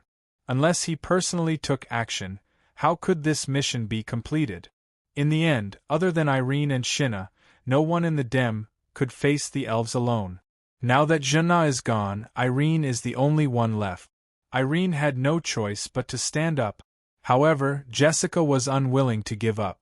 She opened her mouth and wanted to say something, but nothing came out. She could only glare viciously at Meijio and leave unwillingly. Seeing this scene, Irene sighed in her heart. "All right, look for an opportunity and support me." Jessica and the magicians of Dem were overjoyed. Yes. Seeing all the magicians pointing their weapons at her and Irene raising her laser sword, Meijio's expression changed. She stared at Irene and remembered what Wu Yen said the other day.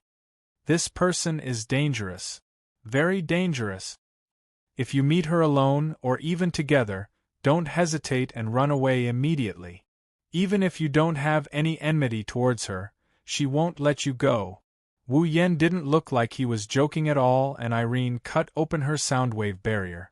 Meiju bit her lip and made up her mind. Meiju raised her head and took a deep breath. Seeing this, Irene's eyes flashed with a bright light, and she coldly shouted, "Everyone!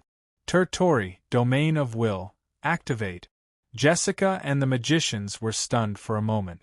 When they realized what was going on, they hurriedly followed Irene and unfolded their Tori, covering their whole bodies. Ah! Almost at the same time, Meijio took a deep breath and shouted a high pitch that was several times louder than before. Her high-pitched voice turned into a shock wave that swept across the area, stirring up clouds of dust. Like a tidal wave, it rushed toward Irene, Jessica, and the magicians from the Dem, covering all of them in it. "Everyone, activate the jets." Her field of vision was suddenly blocked. Irene seemed to have sensed something and issued a command in a stern voice. All the magicians turned on the ejector behind them and shot out a frenzied airflow, blowing away all the dust in the field. They all looked in the direction of Meijio. What caught the eyes of the magicians was the silhouette of the elf, who had turned into a streak of light and shot towards the horizon at an incredible speed. "Don't even think about escaping." Elaine didn't even think about it. She immediately followed the propulsion of the ejector and rushed out. Chapter 1192. There were no stars, no moon, no clouds, there was only darkness left in the night sky tonight. In the darkness of the night, a stream of light flashed past like a scar in the sky, dragging a long tail of light. It flashed from one side of the sky and disappeared from the other. The whole process lasted less than a second and was extremely difficult to capture. Amidst the flowing light, beautiful Nine, who was wearing a dress of light, was like a goddess of moonlight. Against the whistling atmosphere, she frantically mobilized the spiritual power in her body and flew in a certain direction at the fastest speed possible. That direction was the direction that Wu Yen, Yigea, and Shi Xian told her when they left her house. It was the direction of Wu He's house. Beads of sweat dripped down from Meijio's smooth forehead. Meijio panted heavily as she held her abdomen. Her body turned into a meteor as she flew forward at an extremely fast speed. Meijio turned her head and looked behind her. She could clearly see that the Dem magicians, led by Irene, were operating their CR unit jets to the limit. They were like maggots following Meijio closely. If at this time, the residents of Tiangong City raised their heads and looked at the sky, then they would see a meteor cutting through the sky at an extremely fast speed, flying to the other side of the sky. There were many meteors following behind that meteor. It was like a meteor shower in the same direction. Meiju bit her lips and turned her head abruptly. Her bright silver eyes were filled with hope as she stared at the group of Dem magicians who were hanging behind her. Meiju could only place her hopes on Wu Yen. She could feel the terror of Irene, but Wu Yen was even more terrifying. If she could reach Wu Yen in time, then even if Irene was there, Meiju wouldn't have to be afraid of the dem magicians anymore. Originally, if Irene wasn't there, those dem magicians wouldn't be a match for Meiju when she used Angel. Even if there was Aileen, as long as he could escape to Wu Yen, everything would be fine. Wu Yen had Kotori, Toka, Yoshino, Yagoya, and Yuxian. This was enough for Meiju to rely on. Not to mention, Wu Yen even admitted it himself. He had personally defeated Irene once. Therefore, if Meiju wanted to escape from Irene and the other dem magicians, she could only ask for help from Wu Yen. Thinking of this, Meiju couldn't help but show a self-deprecating expression. She clearly said that she wouldn't trust anyone, but now she was going to ask for help from the man she hated the most. She clearly felt that the entire world had betrayed her, but now that she was in danger, she actually wanted to ask for help from the man who had disturbed her mind countless times. She had already been abandoned once, but she still wanted to entrust her life to someone else's help. At this moment, Meiju realized that this man was different from the rest. She couldn't help but care about him. He made her subconsciously trust, ask for help, and entrust her life to him. Perhaps it was because her voice was sealed the first time she met him, so she had to rely on him for a while. Or perhaps it was because he said, "wait," to her on the phone that day. Regardless, at this moment, Meiju couldn't treat Wu Yen as the man she hated the most and the untrustworthy human being. Would he save her? With this thought in mind, Meiju couldn't help but slow down a little. It was only a brief moment, but Irene managed to grab hold of it. "Everyone!" Irene shouted with a sharp glint in her eyes. "Fire!" Yes. A loud response rippled through the dark night. Then, in the sky, a rain of cannonballs turned into shooting stars. In the silent night, they flew from all directions, baring their fangs and brandishing their claws as they enveloped Meiju's body.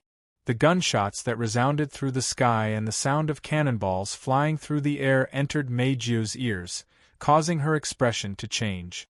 She forcefully endured the discomfort and panting caused by flying at an extremely high speed. She opened her mouth and released a clear syllable.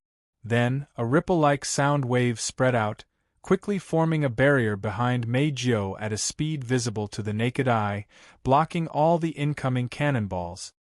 Bang bang bang bang bang, continuous explosions sounded in the night sky, like fireworks, causing a series of chaotic explosions. Unfortunately, these fireworks weren't beautiful, only smoke and fire bloomed. At the back, Irene saw Meiju's sonic barrier blocking all the cannonballs. Her expression turned cold. A heavy cannon suddenly extended from under her arm and placed under her arm. "Go for it!" Irene did not even need to aim. She already knew where to shoot and pulled the trigger of the heavy cannon in her hand. In the dusky night sky, a dazzling flash of light pierced through the horizon, like a pillar of light, instantly filling the entire night sky. The intense flash of light, if one looked at it directly from a close distance, it is very likely to directly burn one's eyes. The dense magic turned into a pillar of light hundreds of meters long, annihilating everything in front of it in nothingness. Meiju's sonic barrier was like the weakest piece of paper. It couldn't even last a second. Without any suspense, it was destroyed without any suspense. The pillar of light didn't slow down at all, exploding forward at light speed, exploding and rushing behind Meiju Army Destroyer Singer, Gab Japple. Feeling the terrifying attack coming from behind, Meiju turned around. Her expression was instantly filled with horror. She didn't think twice before summoning her angel. A huge pipe organ directly appeared from the void, standing in front of the pillar of light like a shield. The tyrannical pillar of light violently rushed forward. Boom! In an instant, an unprecedentedly large firework blossomed in the night sky, accompanied by intense light and terrifying impact. The magicians rushing forward, including Irene, were all caught off guard by the intense light and impact. They hurriedly used their terti tori to rush through the shock waves that didn't subside for a long time. violently rushing towards Meijio. As for Meijio's army destroyer Singer, Gab-Japple, it already collided with the pillar of light and turned into ashes. Army destroyer Singer, Gab-Japple. Meijio almost couldn't believe her eyes. The strongest weapon of the elves, their strongest reliance, the angel, was actually shattered by a single attack from the enemy. That person called Lillian was countless times more terrifying than Meijio imagined. Did Wu Yen really defeat such a terrifying person once? Meijio's heart couldn't help but waver. At this time, several missiles passed through the layers of smoke and flew towards Meijio. Staring at the missiles flying towards her, Meijio knew now wasn't the time to waver. She shook her head, opened her mouth, and was just about to construct a sound barrier again. However, when Meijio made a sound, what echoed under the night sky was no longer the crisp and beautiful sound of the past, it was a broken and inaudible whimper. Meijio widened her eyes in disbelief, but on second thought she understood. Even the angel was smashed to pieces. How could his spiritual energy not be consumed by a huge amount? At this time, apart from maintaining her spiritual equipment and flying, she couldn't use her spiritual energy in other aspects, including the sound she was most proud of. Meijio looked on helplessly as the missiles flew towards her. She couldn't do anything. Finally, under Meijio's gaze, the missiles landed on her body. Bang! The explosion and impact enveloped Meijio's back. Even though her spiritual equipment blocked the damage, Meijio was still shaken by the impact and fell from the sky like a plane. Light smoke came out from her back as she fell from the sky. Whoosh! At the same time, a sonic boom came from behind Meijio, causing her to endure the pain and look back. What entered her vision was the laser sword in Irene's hand, slashing down with all her might. Meijio closed her eyes in despair. In the end, the emotion that appeared in her heart was a trace of uncontrollable regret. It was an apology to Wu Yen. "I'm sorry. I let you down with this thought." Meijio welcomed Irene's attack. Chapter 1193. In the dark night sky, Jessica and the magicians of Dem levitated in the air with the thrust of the CR unit ejector on their bodies. They looked ahead in a daze, and their eyes were filled with disbelief. Meijio closed her eyes and waited for Irene's killing blow. She clenched her teeth and prepared herself for the pain that was about to come. However, after she closed her eyes for more than a minute, the pain that she had been waiting for did not come. Instead, she heard a shocked cry. Meijio reflexively opened her eyes. She raised her bright silver eyes and looked above her. Meijio was stunned. Because she saw the back of a person, the word petite wasn't even appropriate to describe her back in the dark night sky. The figure's body was covered by a black Gothic dress. The knee-length skirt fluttered beautifully in the breeze, fluttering with the wind. At the same time, there were tornadoes at the end of the skirt, and long, black hair that reached her waist. Just by looking at her back, Meijio could guess that the other party must have a face that was not inferior to her own. Of course, this wasn't the main reason why Meijio was stunned. What really caused Meijio to be stunned, and even her mind to go blank, was that the person in front of her was not more than 1.5 meters tall, and her figure was as small as a young girl's. One of his hands was holding a black parasol, making him look like a maverick in the night. His other hand was slightly raised in front of him. She raised her laser sword towards Eileen, who had slashed towards Meijio not long ago. Meijio could clearly see that Irene was holding a laser lightsaber with a stunned expression on her face. Maintaining his chopping posture, the laser lightsaber chopped down on the hand of the petite girl holding the parasol. What caused Meijio, Irene, Jessica, and the magicians of Dem to be stunned was that there seemed to be an invisible barrier in front of the petite girl's hand. The laser lightsaber was stopped about 5 centimeters away from the girl's hand. It couldn't advance any further. That was enough to give Meijio a fatal blow. However, it was stopped by a little girl who looked less than 10 years old with one hand. This was the fundamental reason why everyone present, who had thought that the battle had ended not long ago, was collectively stunned. No matter if it was Meijio, Irene, Jessica, or the magicians from DM, none of them knew when this little girl had appeared. After all, they saw Irene holding a laser lightsaber a second ago. She was about to deliver a fatal blow towards Meijio, but in the next second, this scene appeared before them. None of the people present were able to react in time. While everyone's mind was still in a mess, the petite girl who blocked Irene's laser lightsaber with one hand holding the parasol raised her head from under the parasol. A beautiful face that was as delicate as a doll and a pair of eyes that were as deep as the sea was exposed to the air. In the next moment, a childish voice containing incredible majesty came from the girl's mouth and entered everyone's ears.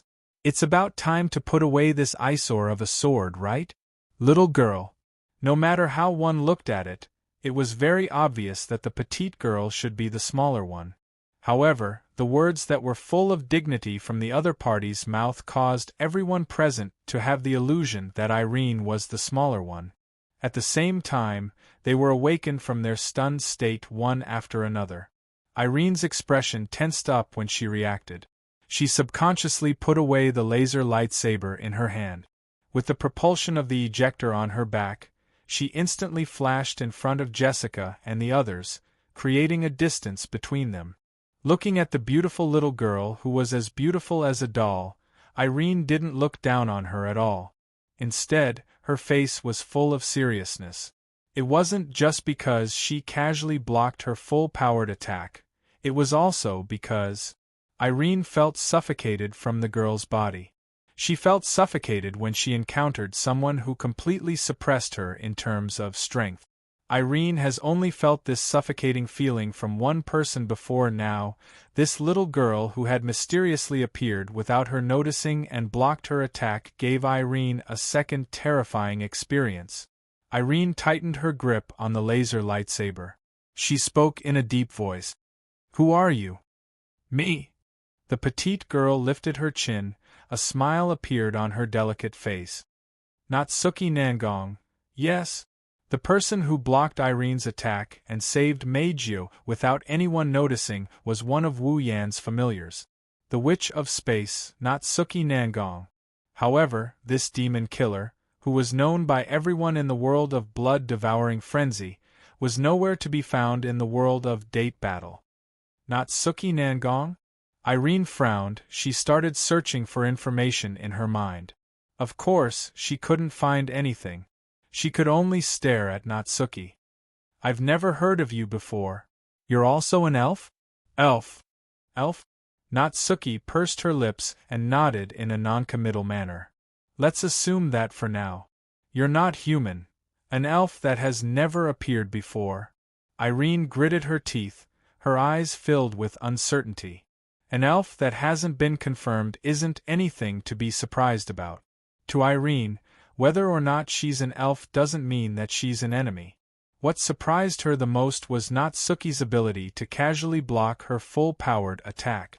Could it be that this was an existence whose power was comparable to that of the Red Devil, Itoshido? Jessica and the magicians from DEM looked at each other. They didn't know what to do. They all stood behind Irene and didn't do anything. Natsuki seemed to be happy with this. She stepped into the air, turned around, and looked at Meijio, who was looking at her in a daze. "Well, with your strength, it is not easy for you to work so hard." Looking straight at Meijio's unfocused eyes, Nayu nodded. "Leave the rest to me. Who are you? Why did you save me?" Hearing Nayu's words, Meijio really wanted to ask, but she had lost her voice and could only stare blankly at Nayu, unable to say a word. "There's no need to doubt it. I did come to save you. No, I should say that I've been watching over you all this time." Natsuki seemed to have seen through Meijio's thoughts. She raised her expressionless face. "Ever since that fellow explained to you how dangerous that Elaine fellow is." Hearing this, Meijio's eyes widened slightly. Uncontrollable ripples appeared in her eyes. At this point, no matter how stupid Meijio was, she could understand the general meaning of Natsuki's words. In other words, during this period of time, Natsuki had been by his side looking after him and protecting him. She was entrusted by that guy Natsuki mentioned. As for who that guy is, there's no need to guess. Because, from the beginning to the end, there was only one person who had explained to Meijio how dangerous Ailien was. Wu Yen. So, from that moment onwards, Wu Yen has been protecting her in disguise. Ever since, including now when she lost her voice. She's completely useless. Wu Yan's figure flashed through her mind. An indescribable feeling rose in her heart. It's like joy, it's like apology, it's like guilt, it's like the clouds have parted and the moon has risen. That man is really protecting me. When she thought of this, Meijio's eyes couldn't help but water. She opened her mouth as if she wanted to say something, but she had lost her voice. Even if she didn't, she would only be able to choke on her sobs. Sigh. Seeing this scene, Natsuki sighed. She was connected to Wu Yen, so she knew about Meijio's situation. That's why Natsuki felt helpless. That's why I hate this little girl. She cries so easily. She's so annoying. Natsuki turned around and looked at Irene, Jessica, and the DM magicians in front of her. She said impatiently, "What are you waiting for? That's all for today. Little girls, you can leave now." Chapter 1194.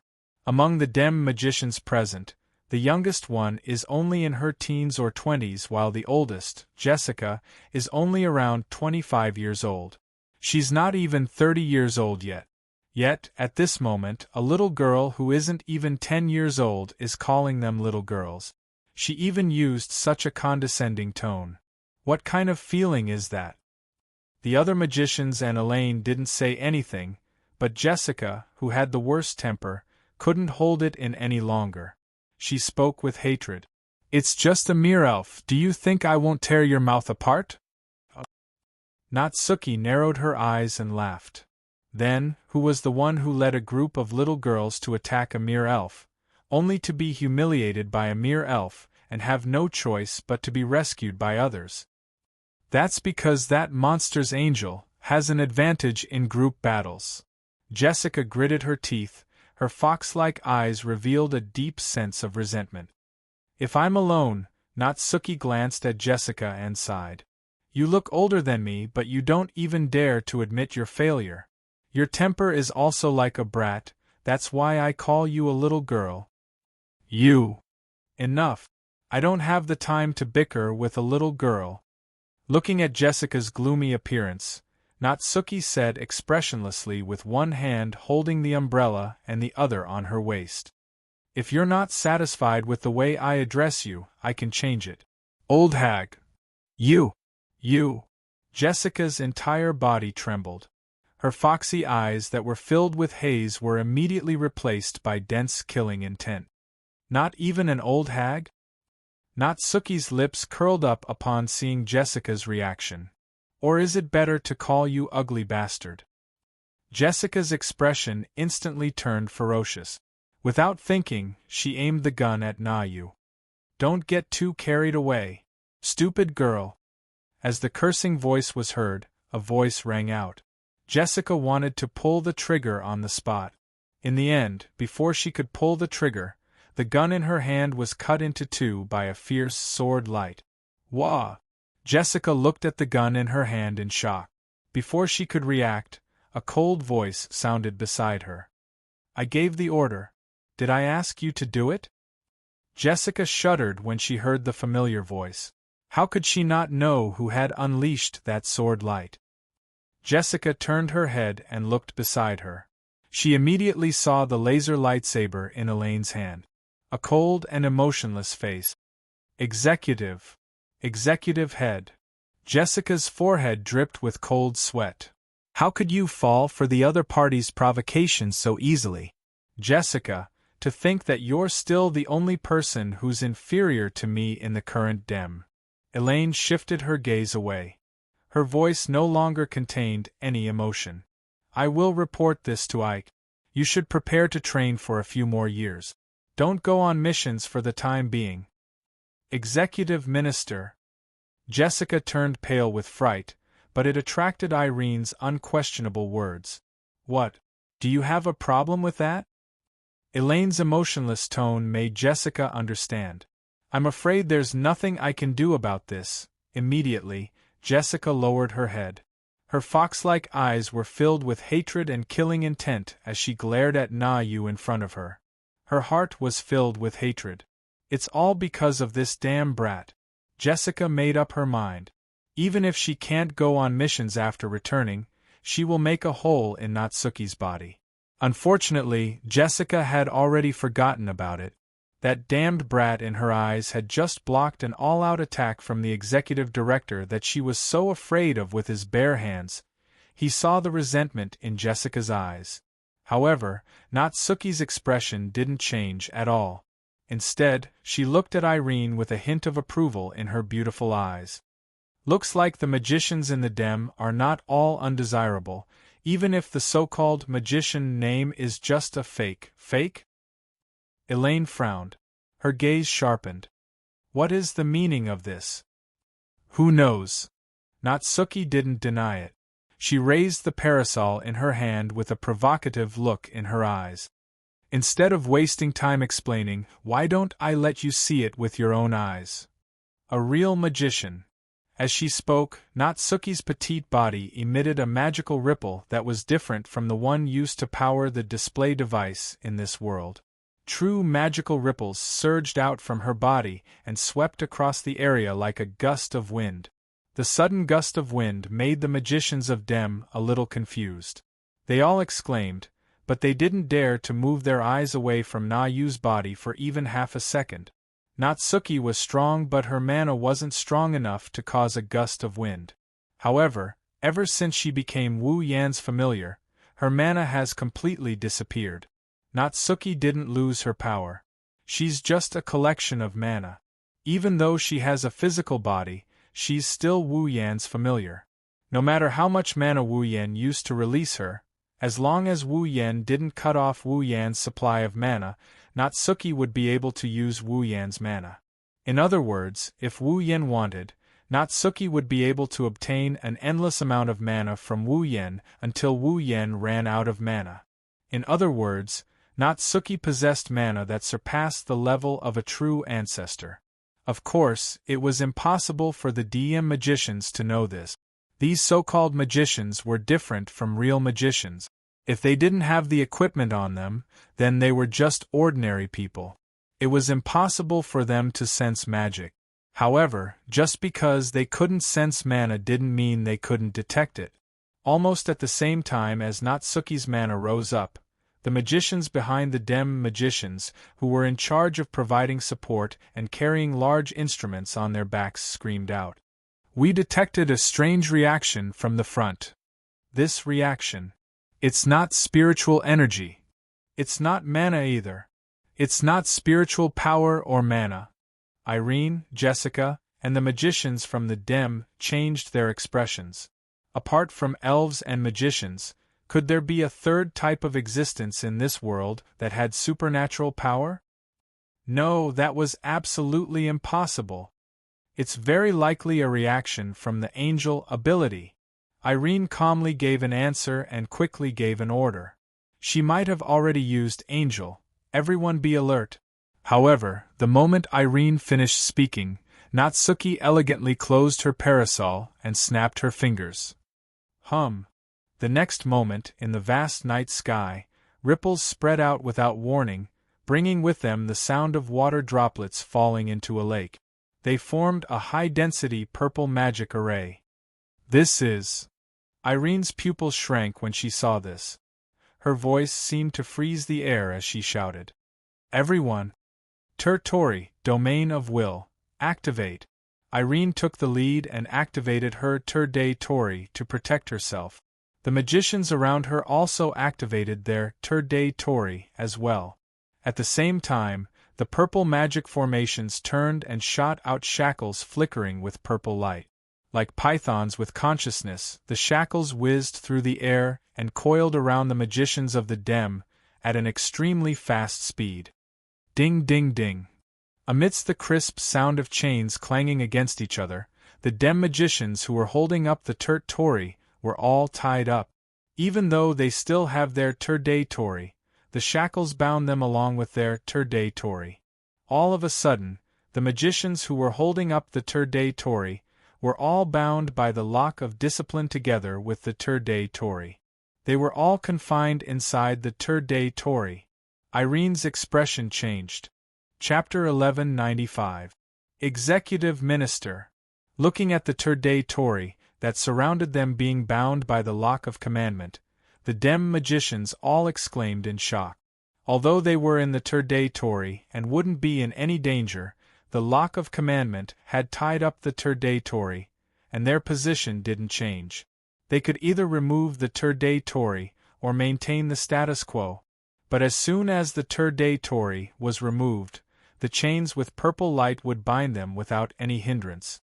But if they maintained the status quo and maintained the state of the Turde Tori, these Dem magicians would be no different from being directly bound.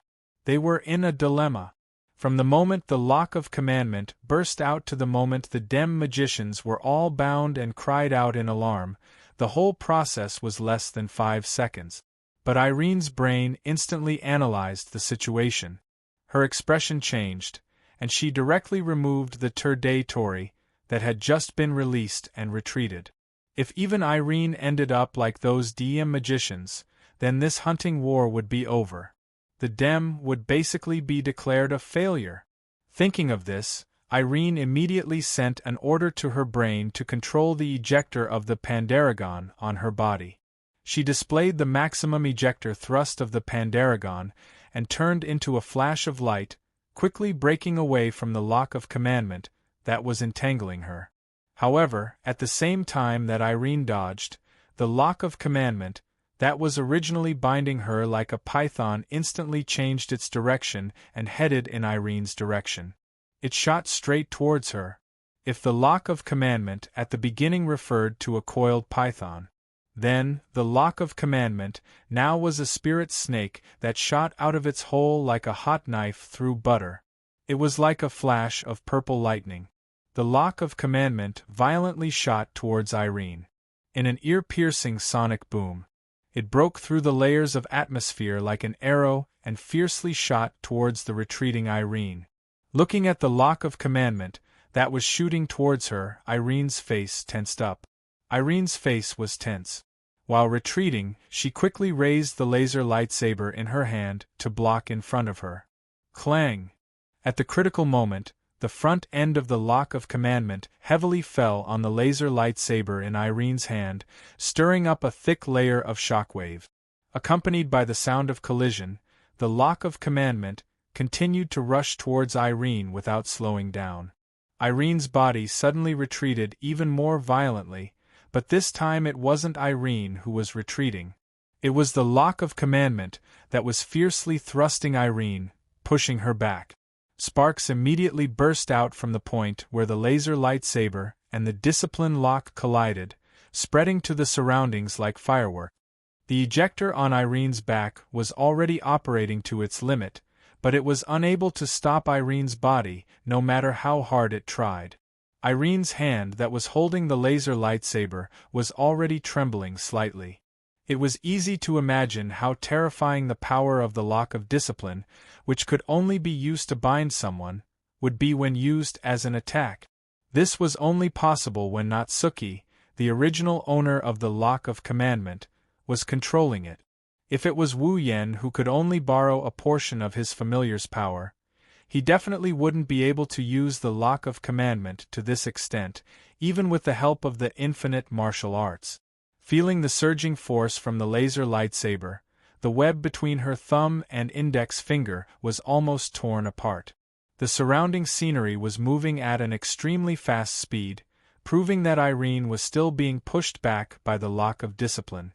Irene's expression immediately turned ruthless. Ha! With a cold shout, her brain's control of the Pandaragon was pushed to the limit. Irene seemed to have received help from the gods. The strength in her hand exploded, and she lifted the laser lightsaber up. Clang! Another clashing sound rang out, but this time, it was the discipline lock that struck the laser sword like a spear and an arrow that was sent flying by Irene, shooting towards the sky. Ha! Ha! The next moment, Irene, who sent the lock of commandment, fell to one knee in the air, panting heavily. Her eyes were filled with exhaustion, and her brain was throbbing with pain. Even for Irene, controlling the Pandaragon to the limit will consume a large portion of her stamina. After this first clash, it's clear who's stronger and who's weaker. Natsuki could easily block Irene's full-powered attack. But Natsuki used who knows how much of her power, but Irene used all her strength to block it, and she was as tired as a dead dog. There's no need to continue guessing. Anyone with a discerning eye can see that Irene won't be able to defeat Natsuki. This made Irene, who had personally experienced this scene, as well as Meijyo and the magicians of Dem, who had witnessed this scene with their own eyes, all change their expressions. Irene's expression turned ugly. Meijyo and the magicians from the Dem were shocked. The ones who understood Irene's strength the most were her and the magicians from the Dem. Meijyo, who was forced into a corner by Irene, knew Irene's strength very well. Without a doubt, Irene was a magician who was stronger than normal elves, and even stronger than all elves. Now, the strongest magician in the world was fighting with an elf who didn't even look 10 years old. In the end, he was beaten to one knee by the other party in a single exchange of blows. How could Irene's expression not be ugly? How could the people present not be shocked? You! Irene panted heavily as she glared at Natsuki. She glanced at the chains of discipline that tied up the other magicians and spoke in a low voice. That chain of yours. Oh? You recognize my chains of discipline? Natsuki paused for a moment before remembering. I almost forgot, that guy used the chains of discipline when you fought him last time. As expected. Irene pointed her laser sword at Natsuki with a dark expression. Are you in cahoots with Itsuki Shoujo? In cahoots. Natsuki smiled and tilted her head. Rather than saying we're in cahoots, it's better to say we're one body. One body. This time, it was Irene's turn to be stunned. Let's put it this way. Natsuki raised her parasol again and looked at Irene expressionlessly. You can think of me as an angel with consciousness and a body that can move on its own. Itsuki Shoujo is my master. An angel that has consciousness, a body, and can move on her own. The magicians held their breath. Irene clenched her lightsaber tightly. She couldn't take her eyes off Natsuki anymore. No wonder you're so strong, you're Itsuki Shoujo's angel. Irene frowned. Even an angel is so special, is that why Itsuki Shoujo is so strong? If that's what you think, it's fine. Natsuki pursed her lips. After all, even for that guy, an existence like me can be considered as one of his trump cards. Hearing this, Irene felt relieved, but at the same time, she couldn't help but feel that this was a thorny problem. Wu Yan's terrifying power has always been a thorn in Irene's heart. Irene always thought she was the strongest existence in the world. The power that Natsuki displayed made Irene's heart palpitate. Fortunately, Natsuki was a wordless angel. Otherwise, the appearance of a second existence that was more powerful than her would be a huge blow to Irene. Natsuki's words made Irene feel better, but the problem isn't solved. Since Natsuki is that guy's angel, and has the same level of power as him, Irene won't be able to take the diva from Natsuki Shoujo. The mission this time could be declared a failure. Thinking of this, Irene couldn't help but feel a sense of unwillingness in her heart. As Wilcourt's most loyal subordinate, Irene has already failed to capture Wu Yan once. She won't allow herself to fail a second time. However, she can't get past Natsuki. What should she do? Chapter 1196. Irene slowly stood up from kneeling on one knee. She held the laser lightsaber and pointed it at Natsuki while looking around. She looked at the magicians who were tightly bound by the purple glowing chains and was hesitant. Logically speaking, with Irene's intelligence, she should give up on the mission and choose to retreat. That would be the wisest choice. After all, she had already confirmed that her opponent was invincible. If she continued with the mission, they would be completely wiped out. That was definitely not a good thing.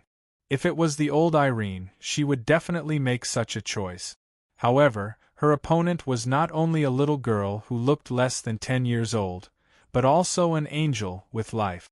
She was the angel who almost sent Irene to hell with her overwhelming power. Irene was unwilling to retreat just like that. Of course, if that was all, Irene could still convince herself to retreat. With Irene's personality, she wouldn't throw a tantrum just because her opponent looked like a little girl and overestimate herself by challenging her. The real reason why Irene hesitated and couldn't make the decision to retreat was because of Meijio. Irene could tell. Meijio's current state was like an arrow at the end of its flight. Meijio wouldn't be able to withstand a simple attack in her current state. At that time, Irene could directly take Meijio and use her as a hostage to lead the DM magicians to retreat smoothly. That was why Irene didn't choose to retreat immediately. After all, she only needed one attack, right? As long as Irene was given a chance, then everything could become a reality. What Irene needed now was a chance, a chance. Ripples appeared in Irene's eyes, indicating that her heart was wavering. She kept looking around. She was trying to find that so-called chance. However, the DM magicians were all restrained. They couldn't support Irene, and the Bandersnatch were all destroyed by Meijio. How could Irene find a chance? Until this moment. Only then did Irene realize how troublesome it was to not have a capable assistant by her side. If she could have someone who was far more powerful than the average magician to support her, then even if the other party's strength was not as good as hers, she would still be able to find an opportunity to make this mission a success. If Chong Gongzhen was still in the DM, the situation would have been different. He didn't even need Chong Gongzhen's level. Even Jessica's help would be good. Thinking of this, Irene suddenly froze. Wait a minute, Jessica? Irene's eyes narrowed as she glanced at the bound magicians. Her lips curled into a smile. Na Yu puckered her brows when she saw this. Right at this moment, a red ray of light suddenly descended from above her head and shot down violently. Sensing the sound of rushing air above her head, Na Yu gently lifted her head and looked above. Immediately, the scene of a red laser shooting over was imprinted into her eyes, causing her to narrow her eyes. Mana surged from his body, and the chains of discipline around him began to move. One of the chains split off and arrived above Na Yu's head at lightning speed. It also arrived in the path of the laser beam. Boom! The red laser hit the chains of discipline, but it didn't even cause the slightest ripple. How could these display devices destroy a chain forged by the gods? However, in the next moment, an endless stream of red lasers rained down on Na Yu's body without giving her any chance to explain herself. How annoying! Na Yu sighed and stretched out her hand again. She snapped her fingers and the empty chains of discipline shot toward her. One by one, they intertwined with each other and formed a net of chains that covered Na Yu's head. Bang bang bang bang bang. The rainstorm-like red flashes shot at the iron net formed by the chains of discipline, triggering a series of explosions and smoke with sparks. Natsuki turned a blind eye to everything around her. She shifted her gaze to the sky through the gaps between the chains formed by the chains of discipline. Then, she saw something. Jessica is holding a laser cannon and continuously pulling the trigger. She is crazily shooting laser after laser at Na Yu. Damn it! Damn it! Damn it! Pulling the trigger of the laser cannon as fast as she could, Jessica yelled with a ferocious expression. Why can't I hit her? Tisk! Na Yu smacked her lips in annoyance. She raised her parasol and swung it.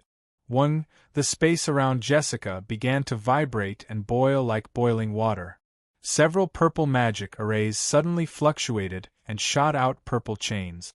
Like whips, they fiercely whipped Jessica from top to bottom with sharp whistling sounds. Bang! Bang bang bang bang bang. Following a clear shattering noise, Jessica's Tori, domain of will, was shattered cleanly. Then, after a series of muffled sounds, All the chains were whipped onto Jessica's body without missing a single one. After suffering such a heavy blow, Jessica spat out a mouthful of blood and fell to the ground like a kite with a broken string. Now's the time. Just as Jessica was about to receive the attack, Elaine's eyes flashed with a sharp light. The flamethrower on her back was activated at full force, and her figure shot out. She arrived before Meijio in the blink of an eye. The laser sword in her hand was aimed at Meijio's abdomen, and mercilessly pierced out. Meijio didn't even have time to react before Irene appeared in front of her. She watched as the golden laser sword stabbed into her abdomen. However, the ripping sound that should have been heard did not ring out. Irene's laser lightsaber also seemed to have pierced through air. There was no sense of substance at all. Both Irene and Meijio were stunned. The two of them finally saw what happened. On Meijio's abdomen, where the laser sword had pierced, there was a faint ripple that was rippling. As for Irene's laser lightsaber, it pierced right into the center of the ripples. The sword that should have pierced through Meijio's abdomen was sucked into the ripple. Not a bad tactic. If I wasn't proficient in spatial magic, you might have succeeded. Before Irene and Meijio could figure out what was going on, an inconceivable childish voice echoed in the night sky. Too bad, if you don't succeed, there's no meaning to it. Behind Meijio, who didn't know what was going on, a female knight who was 2 to 3 meters tall and was covered in golden armor suddenly appeared out of thin air and entered everyone's eyes. That's the guardian that only witches have. That was also not Suki's guardian, the Guardian of Gold.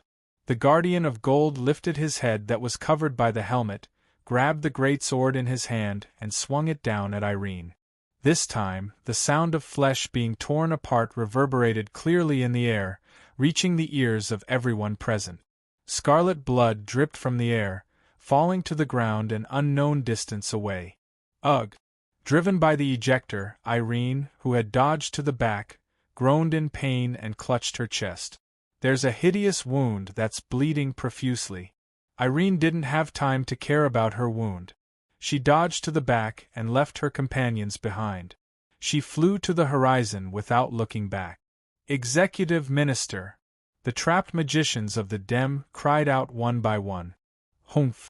Na-Yu coldly snorted as she watched the figure disappear into the horizon. Her face was filled with displeasure. She managed to avoid a fatal wound? She's pretty capable. Not Suki said this, but she had no intention of chasing after Irene.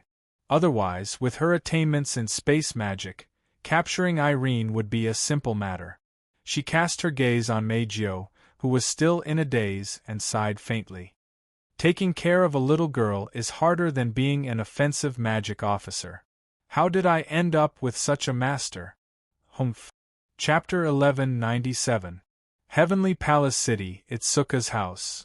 In the living room, a rich aroma wafted out of the kitchen. The aroma filled every corner of the living room. Toka, Yoshino, Shurzen, and even Kotori had a pitiful look on their faces. Watching Wu Yen tossing and turning the frying pan in the kitchen, Shi Xian couldn't help but gasp in admiration when she saw Wu Yen tossing and turning the frying pan in his hands. I'm impressed. As expected of master, he's a true master of cooking. Indeed, he's so skilled. Yi Juya, who had been reduced to a slave of a certain wolf but was still waiting for his master to cook, muttered in a tone as though he had a clear conscience. Are all the boys in this world so capable? Don't misunderstand. Kotori, whose red eyes were fixed on the plates in the kitchen, commented bluntly. Everyone has one or two strengths. This guy is just using his strengths in a way that girls should have. Cut the crap, you people. Wu Yen continued with his work. He didn't even look back. You're all watching others work as if it has nothing to do with you, but you talk so much. If you have the time, why don't you come and help? That way, you can do it faster and eat dinner earlier. Wu Yen sighed after saying that. His face was full of sadness. Why do I have to do all the work alone? Kotori, Toka, Yoshino, and Shurzen were in disbelief. Kotori said, Are you really an idiot? Let's not talk about Yoshino and Shurzen first. If Toka, Yoshino, and I help, it'll only make things worse, right?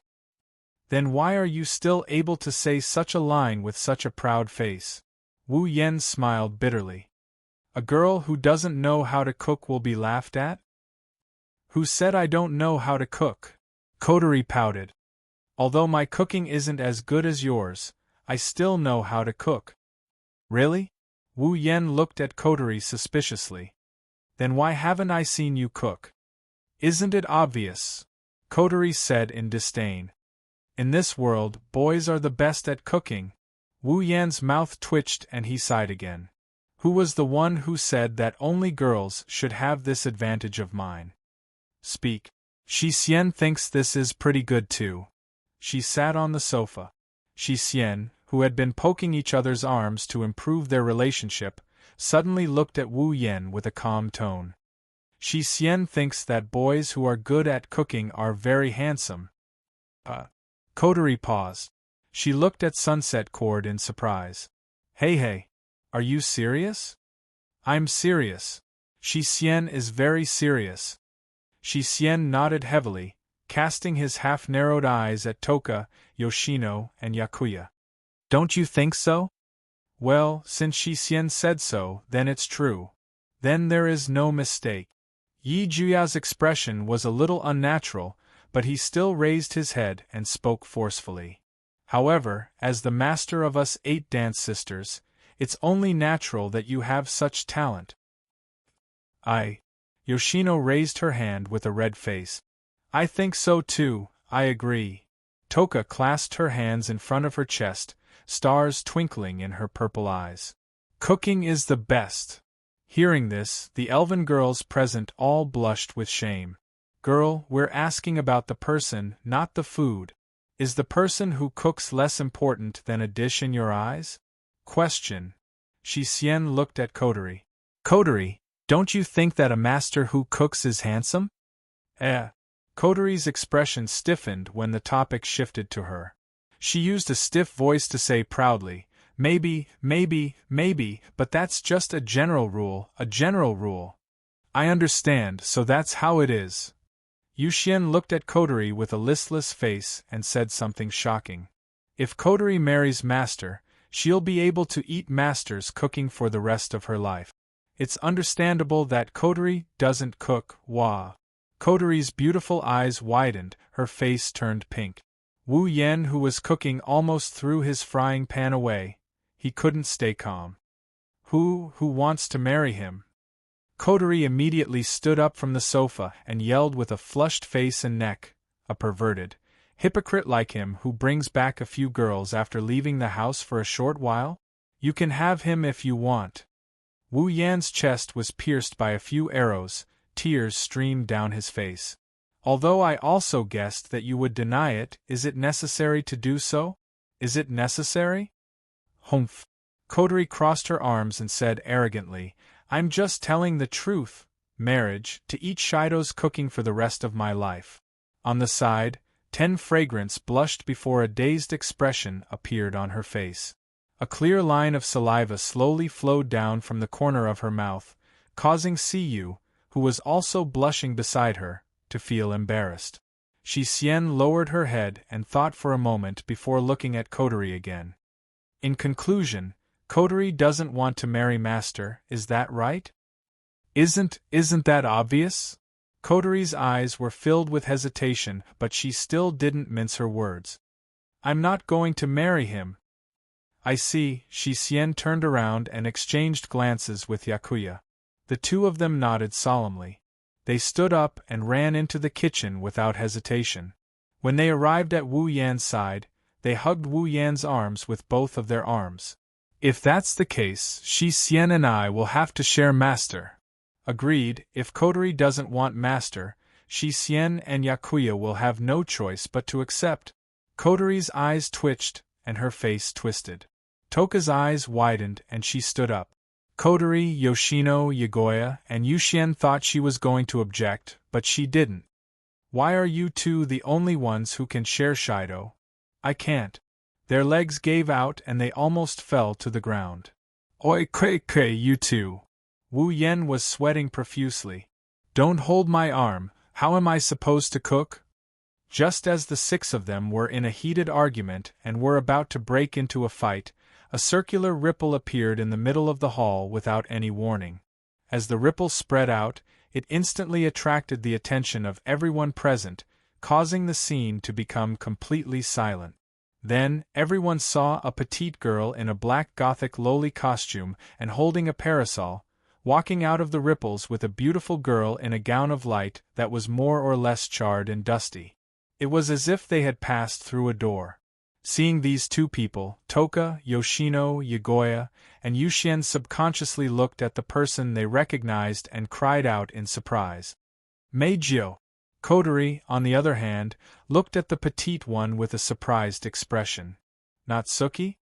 While everyone else was shocked, Wu Yen was the only one who raised an eyebrow. He looked at Meijio, who was covered in soot and soot. He put down the frying pan in his hand and he walked out of the kitchen towards the two girls. Wu Yen looked at Natsuki and Meijio and shrugged. Looks like I've made the right decision this time. Meijio stared at Wu Yen. Her bright silver eyes started tearing up. She was filled with emotions, she felt like she just survived a calamity, and she also felt like she was wronged. Wu Yen bitterly laughed when he saw Meijio trying her best to hold back her tears. He patted Meijio's head with a tender expression. You must have suffered a lot.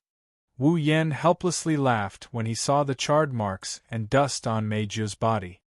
Anyway, go take a bath first. Meijio, who was always against Wu Yen, nodded obediently without hesitation. Chapter 1198. Nighttime in the living room, Wu Yen, Kotori, Toka, and Yoshino sat side by side. Yogi and Yushien stood behind Wu Yen. Natsuki sat on the sofa with Meijio, who hasn't fully recovered her spiritual energy. She sipped on black tea as she recounted how the Dem attacked Meijio. Due to the Tianyang festival, Shiori had to do rehearsals for her class. She would be staying at her classmate's house for the night. Otherwise, they wouldn't be talking about elves and magicians in the living room. Other than Wu Yen, Toka, Yogi, and Yushien's expression became more and more serious. Yoshino's pretty face also had a hint of fear. They were reacting to Meijio's near-death experience. Kotori's brows were tightly knitted. Her brows didn't loosen even after Natsuki finished. Another Dem? Kotori clicked her tongue in displeasure. She crossed her arms and glanced at Meijio. Although I knew that they had always coveted elves, I didn't expect that even Meijio, who was originally a human and had no problem with her background, would be discovered as an elf after living in Tiangong City for so long.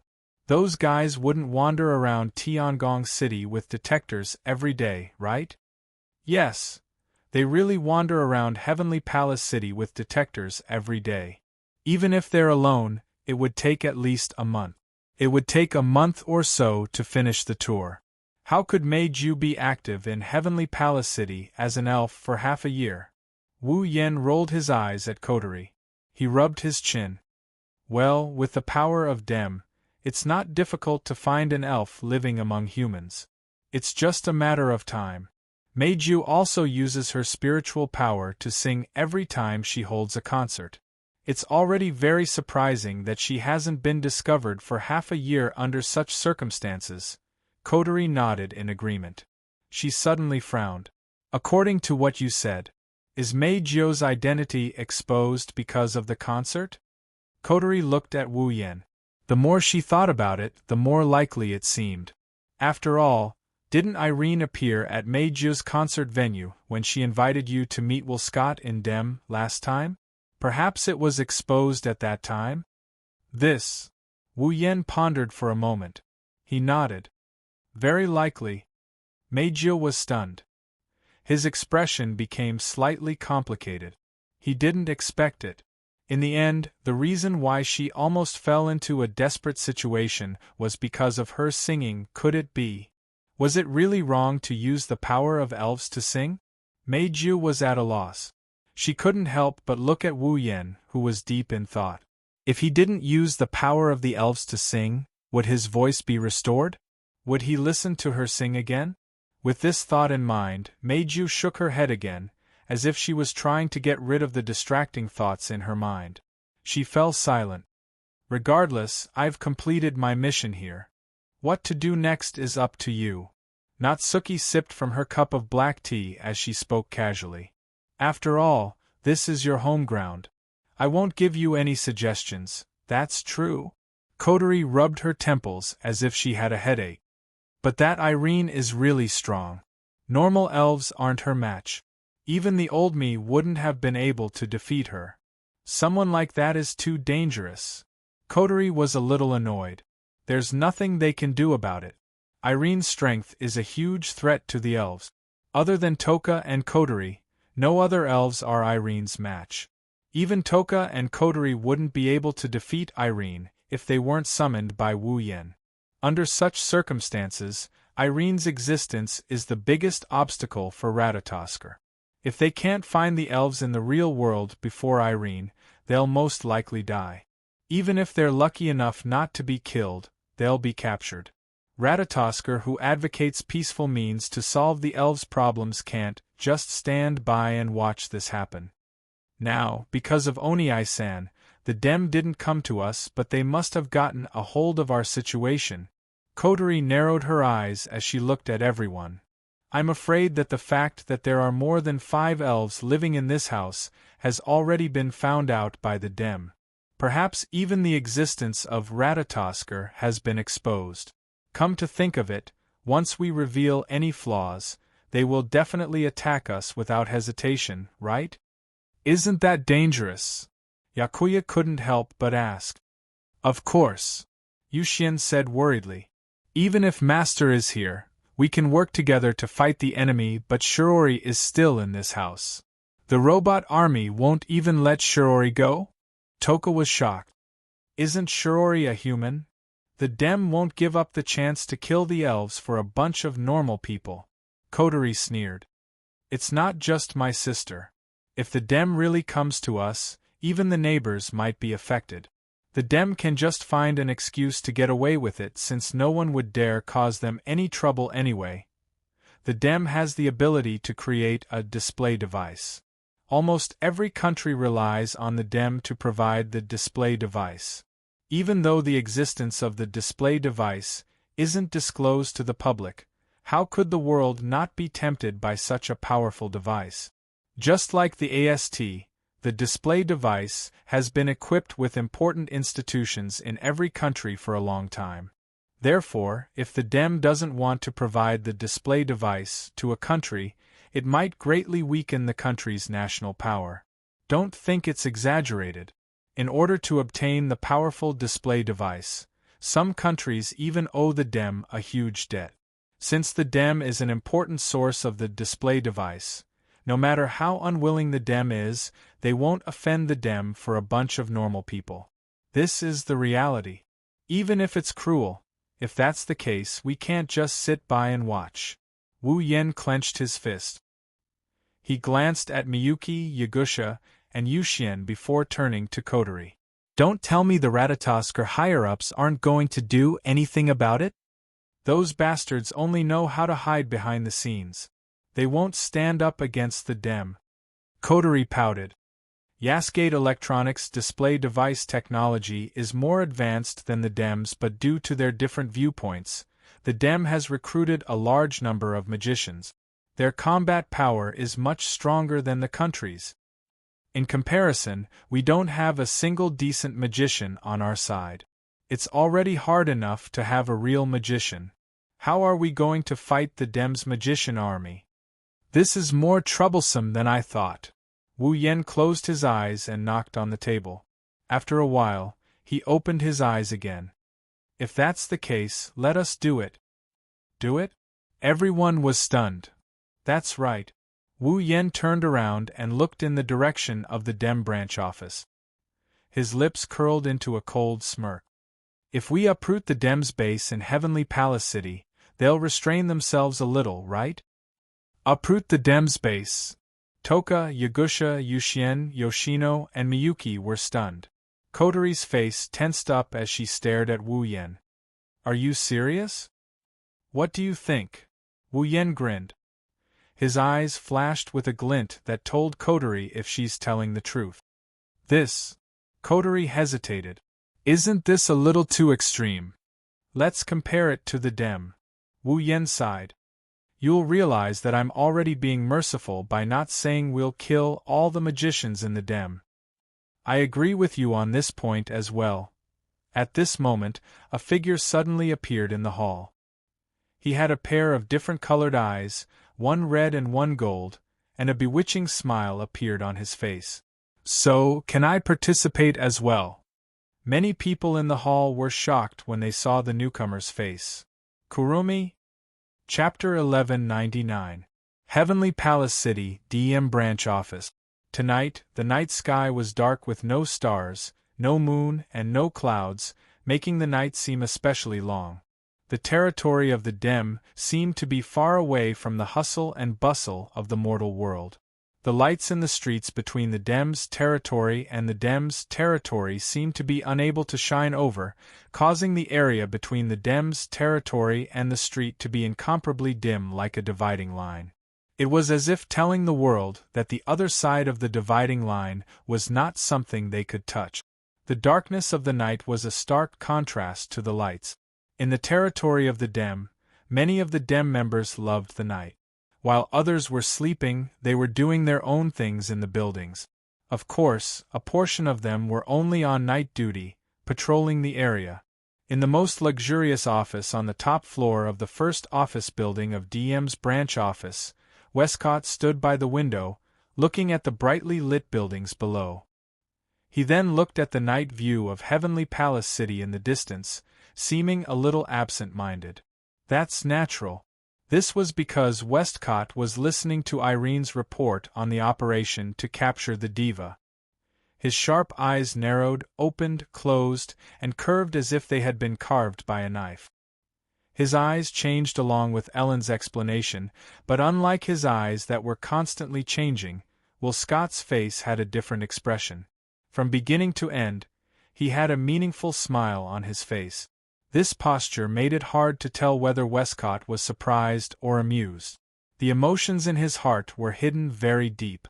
People who weren't familiar with Westcott couldn't tell what he was thinking from his actions. Coincidentally, Irene was this kind of person who was familiar with Westcott and could see what he was thinking. Therefore, Ellen did not hide anything. She recounted the entire operation of capturing the diva from the beginning to the end.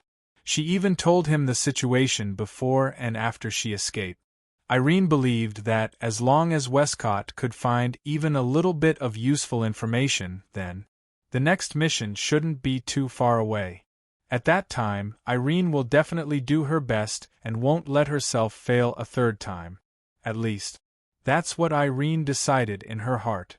Even if she had to face the same situation again, she would still choose to escape. After Irene finished explaining the whole process of the operation, it was already more than half an hour later. Westcott's smile didn't change during the entire process. It was as if he wasn't the one who coveted the diva. He didn't care about the mission failure at all. Instead, he became interested in other aspects. An angel that has life, a human form, self-consciousness, and can move freely? Westcott looked at Irene curiously. Is there really such an angel? I don't know. That's what he said. Irene paused and said, although we can't choose to believe the enemy's words, compared to having such a powerful person appear out of nowhere, I'm more willing to believe the former. That's interesting. Will Scott closed his eyes as if he was trying to hide his emotions. The corner of his mouth curled up. Can you bring that special angel back? Irene's expression changed a few times, and then she closed her eyes. Based on the current situation, there's not much chance of success. What a strange answer. Will Scott couldn't help but laugh as he looked at Irene with a teasing gaze. In the past, you would have said, there's no target in this world that I can't bring back, right? I do want to say that. Irene opened her eyes and met Westcott's gaze. Unfortunately, it's the truth. I can't ruin Ike's plan because of my willfulness. This answer is more in line with your character. Will Scott shrugged and asked casually. What about the magicians who went on the mission with you? They came back not long ago, Irene replied expressionlessly. The angel didn't seem to want to do anything to them. They said the angel let them go and they came back. What about Jessica? She's heavily injured. Irene's expression didn't waver at all. She spoke as if the heavily injured magician was a mouse not worth mentioning.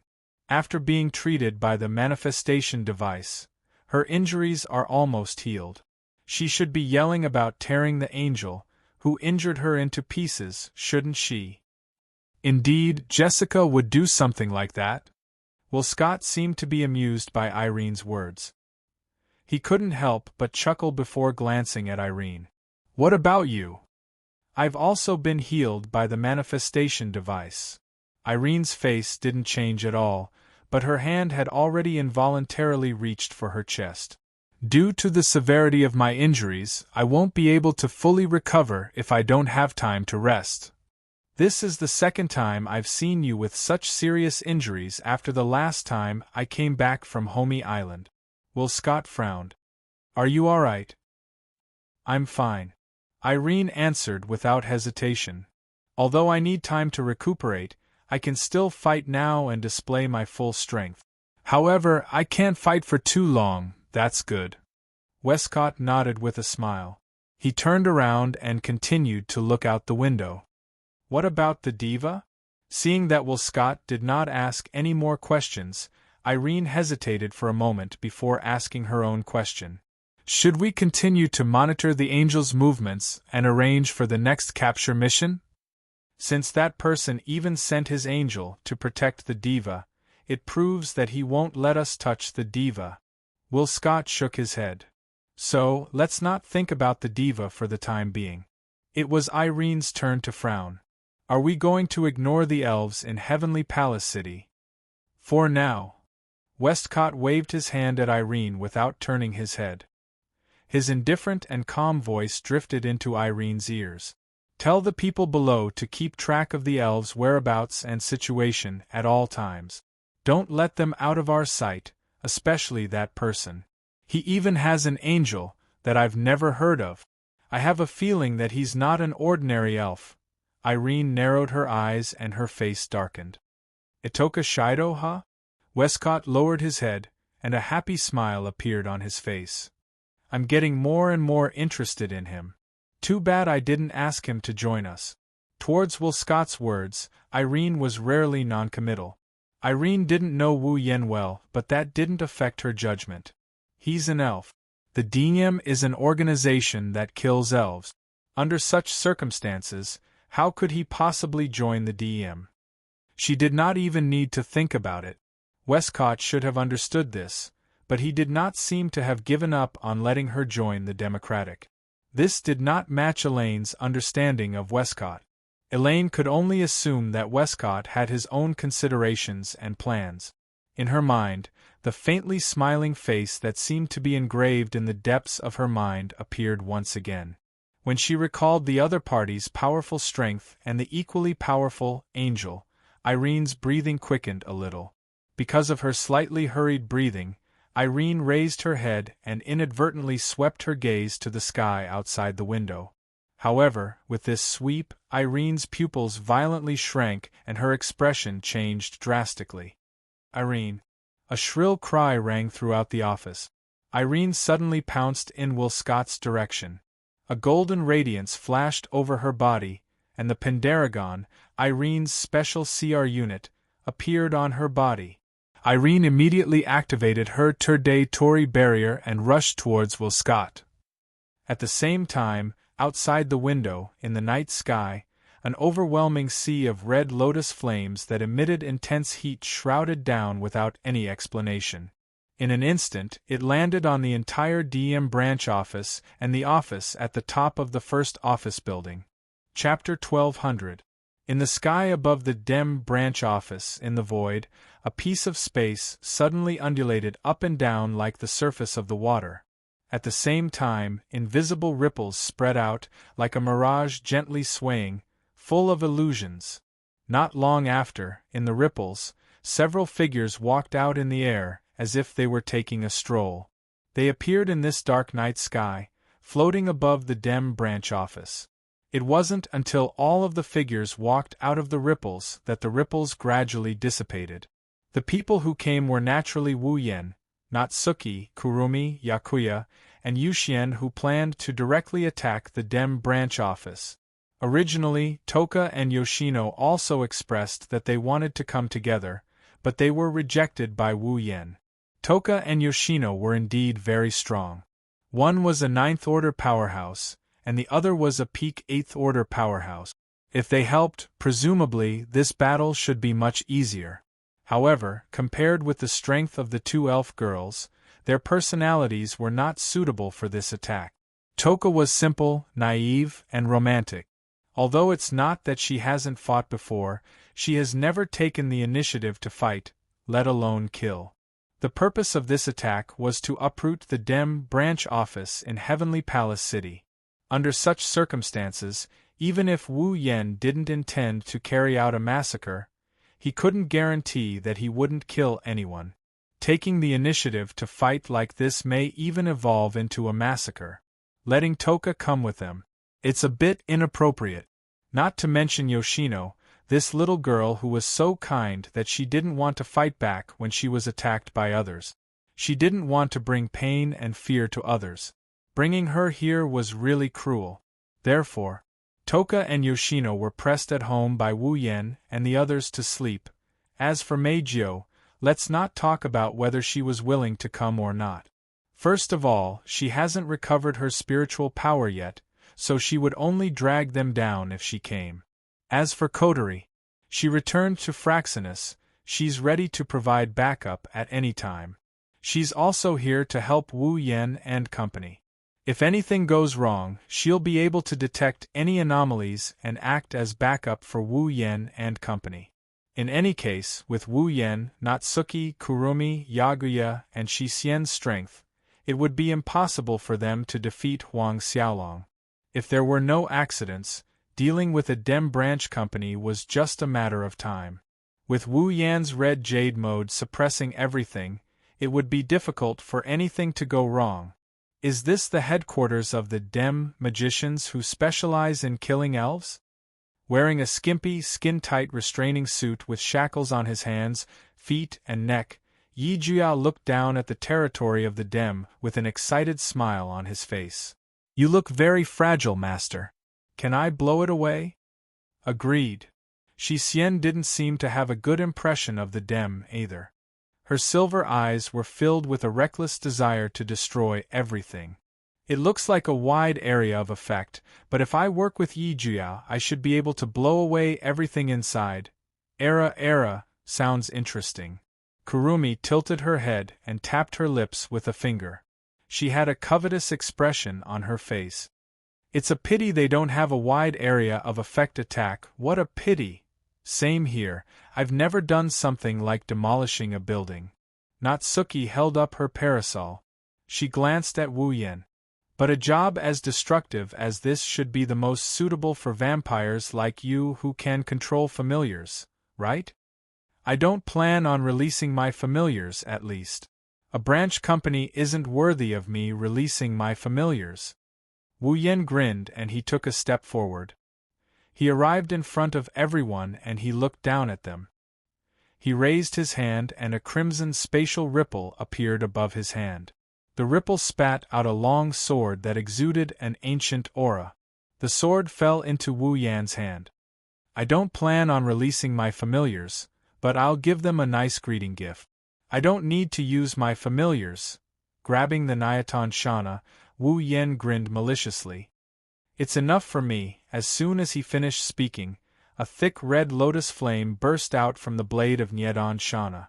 It expanded and shot into the sky like a pillar of fire. It was so hot that even the air was evaporating. It instantly turned into a curtain of fire. Next, Wu Yen swung Nyatono Shana down with a curtain of fire. Bang! In an instant, the entire red lotus fire curtain collapsed and poured down crazily from the sky like a tide. It was like a sea of fire that covered the sky and covered the earth. It was like a waterfall, steaming hot air. With a loud bang, it fell to all the buildings below. Kaboom! The violent sea of fire hit the territory of the Dem Branch Company without any explanation. The temperature between heaven and earth rose in an instant, and the rich red lotus flames rushed in all directions.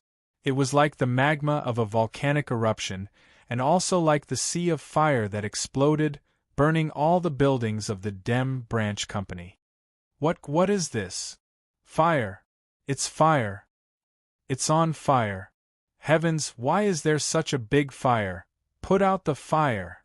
In less than 10 seconds, the land occupied by the Dem Branch Company was engulfed in scorching flames. One building after another was engulfed in flames. The terrifyingly high temperature on the ground caused the glass windows to melt and evaporate in an instant. Visible to the naked eye, scorch marks spread across the ground.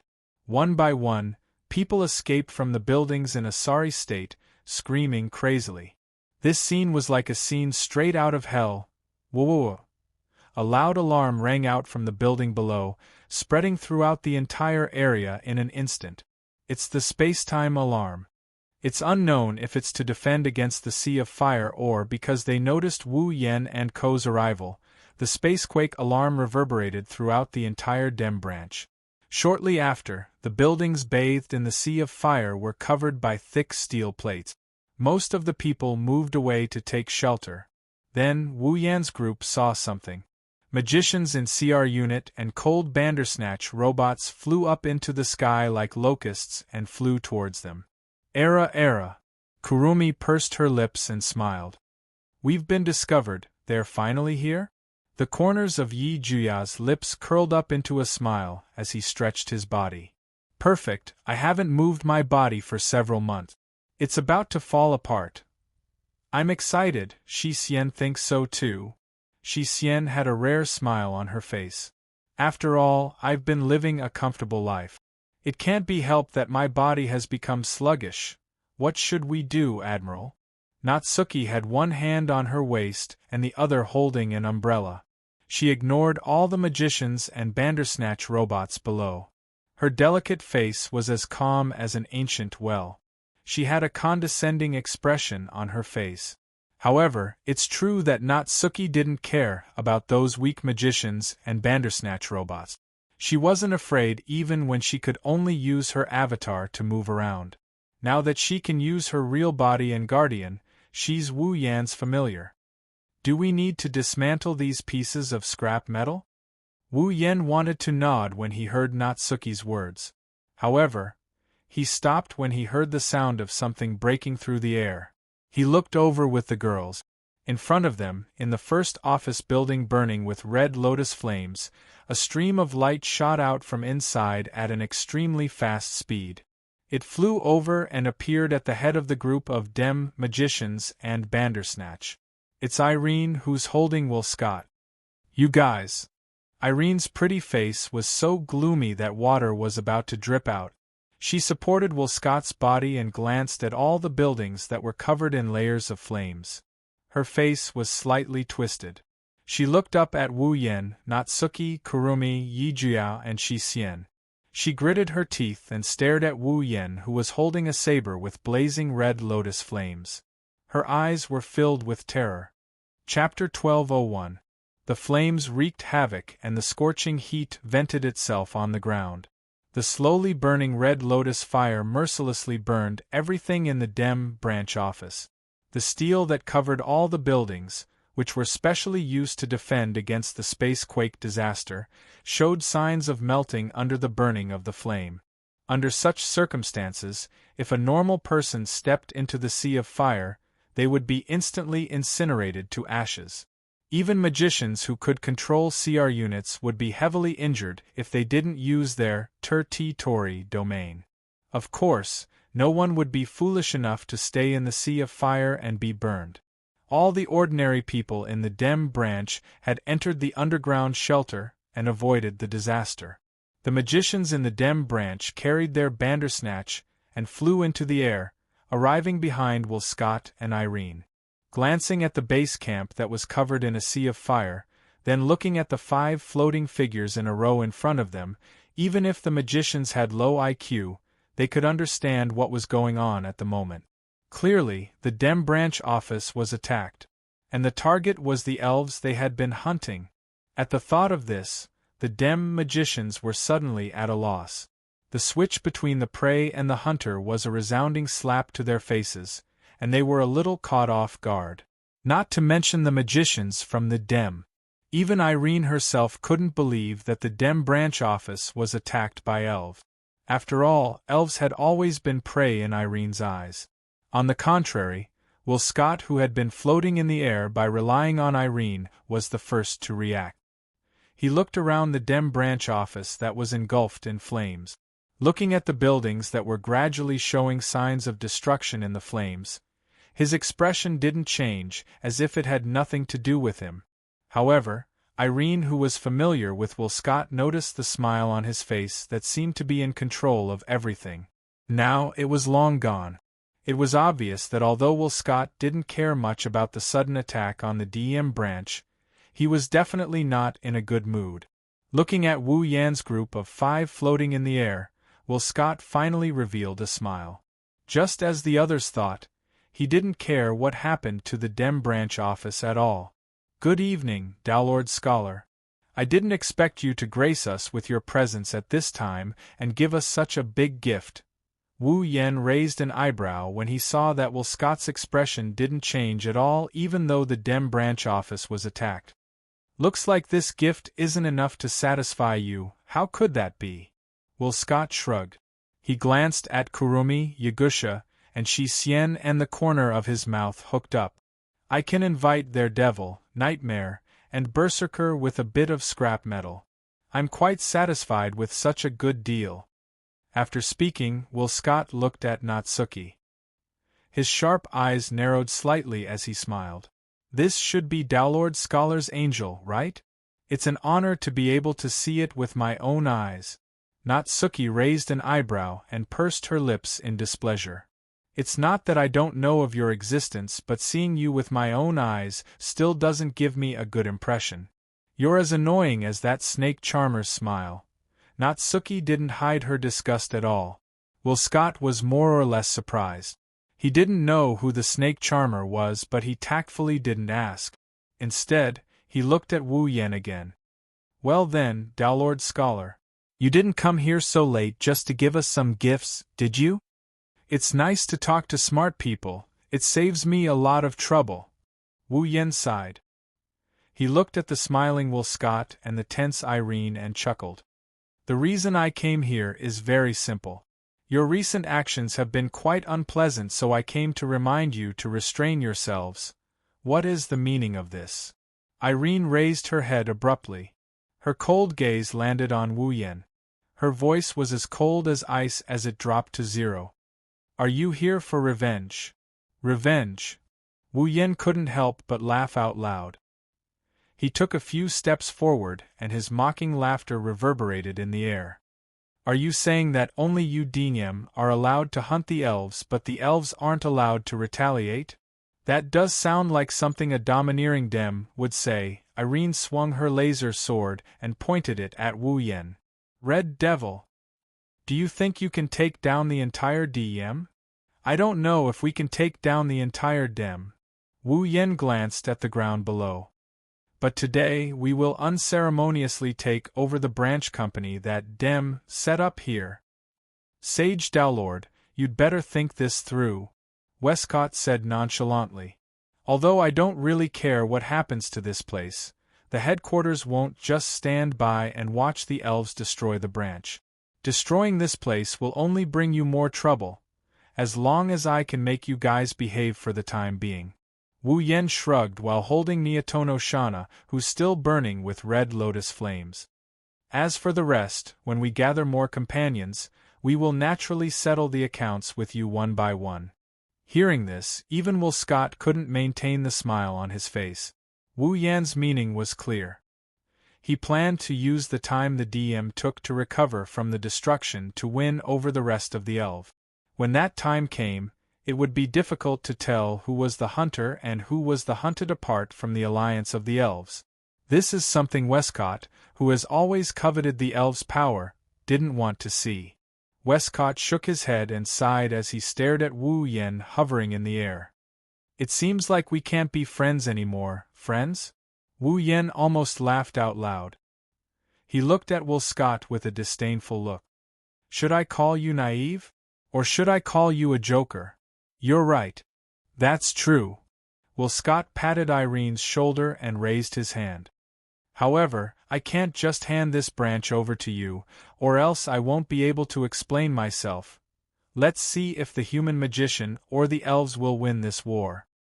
Everyone, carry out the order, Elaine yelled as soon as Westcott finished his sentence.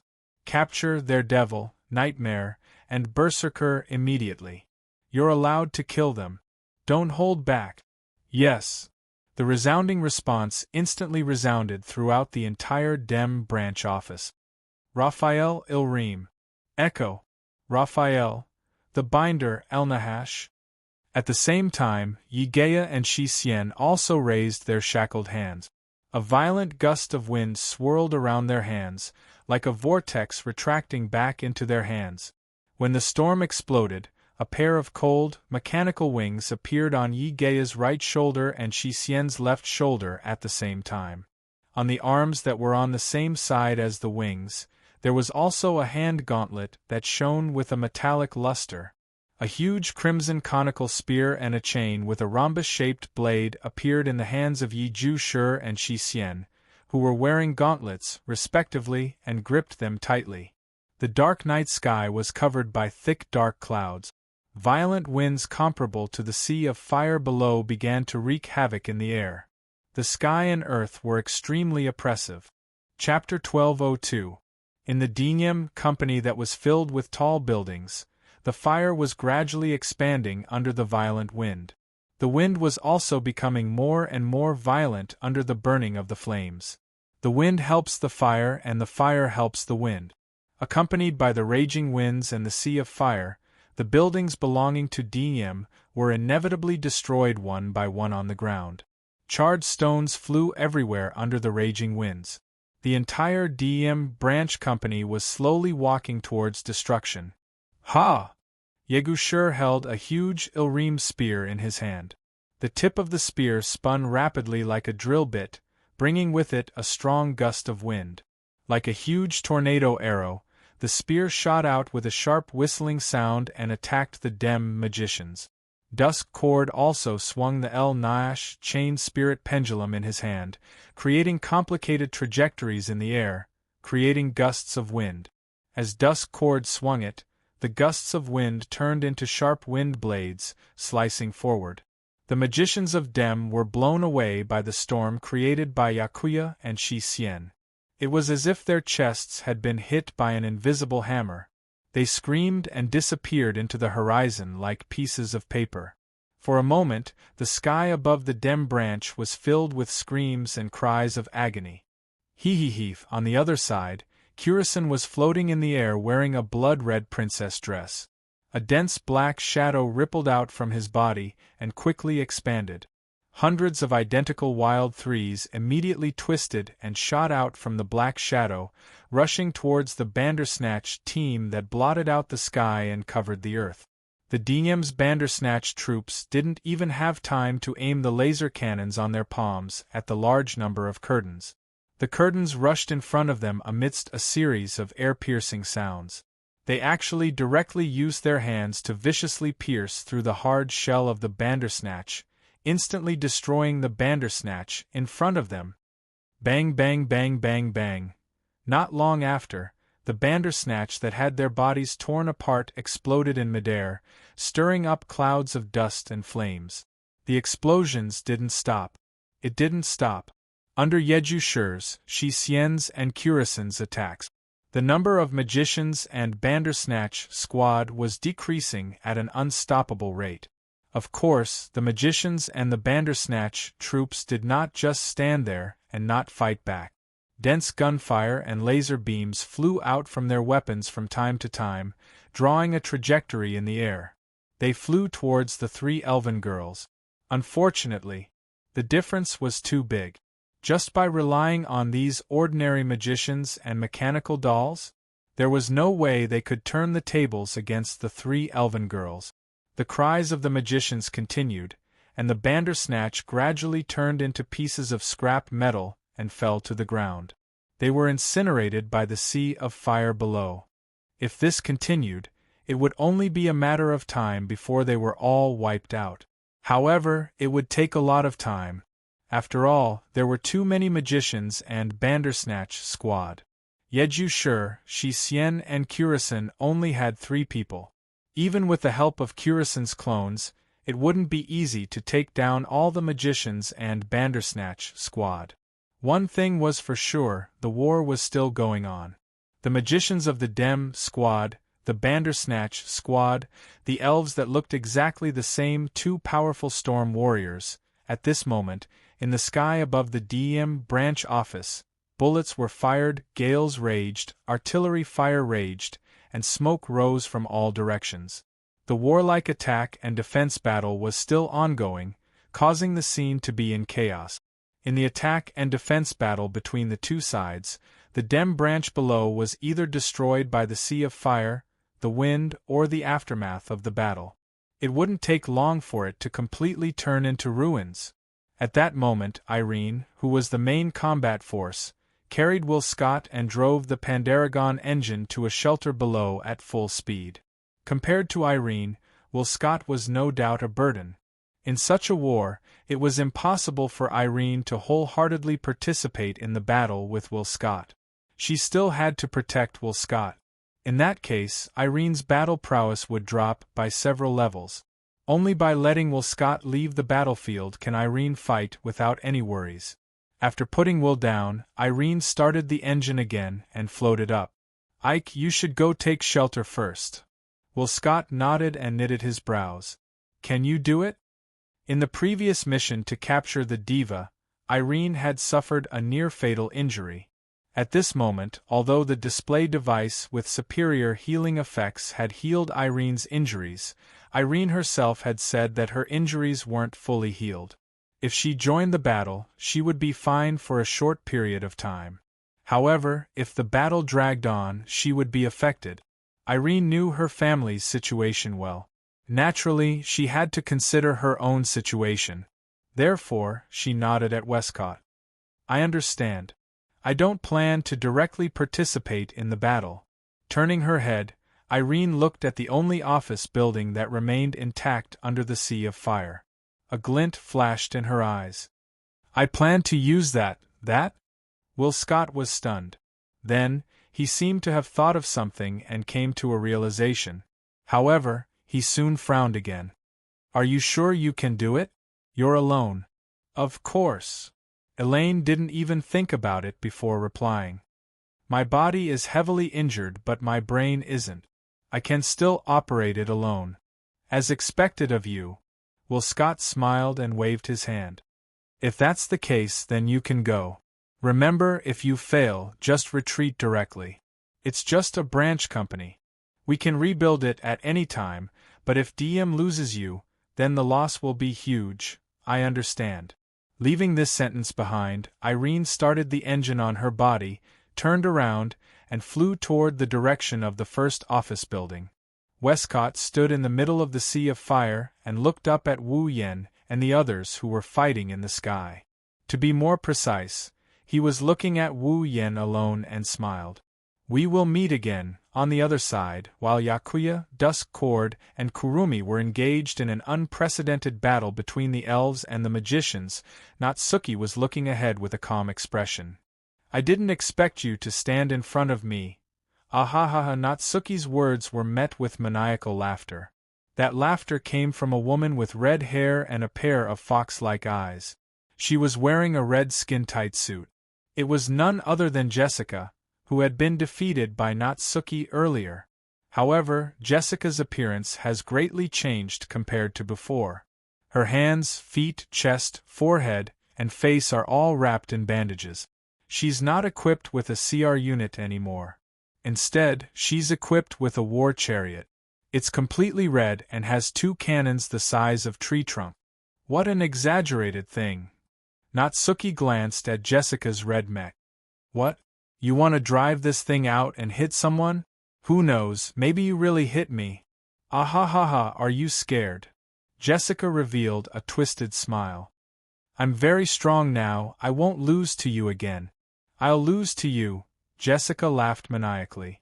She opened her eyes wide and aimed the cannons at Natsuki. Finally, I can kill you. Along with this crazy sentence, a series of rhythmic clicking sounds could be heard. Jessica simultaneously opened up all the magazines on her body and launched a barrage of missiles that blotted out the sky and covered the earth. Natsuki elegantly closed her parasol while looking at the incoming barrage of missiles. A wave of mana surged from her body. Chapter 1203. Swish, swish, swish, swish, hoo, bang, bang, bang. The sound of something breaking through the air came one after another without any pause. It reverberated in the vast night sky, accompanied by the sharp whistling of the wind and the sound of explosions. Hee hee hee hee, bang bang bang. The screams of the Dem magicians continued, accompanied by creepy laughter. Then, the sound of gunshots also sounded, filling the world with all kinds of noises, proving that the chaos on the scene had not stopped. In the underground corridor of the first office building of the Dem branch company, Irene drove the Pandaragon's engine and flew deeper into the building. At the same time, she heard all the sounds on the ground through the Dem's wide-area radio. Her eyes were full of solemnity. Just by listening to the sounds, Irene roughly knew how the attack and defense on the ground had become. Obviously, the Dem was at an absolute disadvantage. Just the continuous screams in the radio channel and the noise caused by the loss of contact one by one were enough for Irene to guess the situation on the ground. If this continues, the destruction of the Dem branch office was only a matter of time. This was something that Irene absolutely did not want to see. It was not that Irene was distressed about the Dem research facilities and buildings. Even if these were all destroyed, Irene would not even frown. The reason why she did not want to see it was only because of psychological reasons.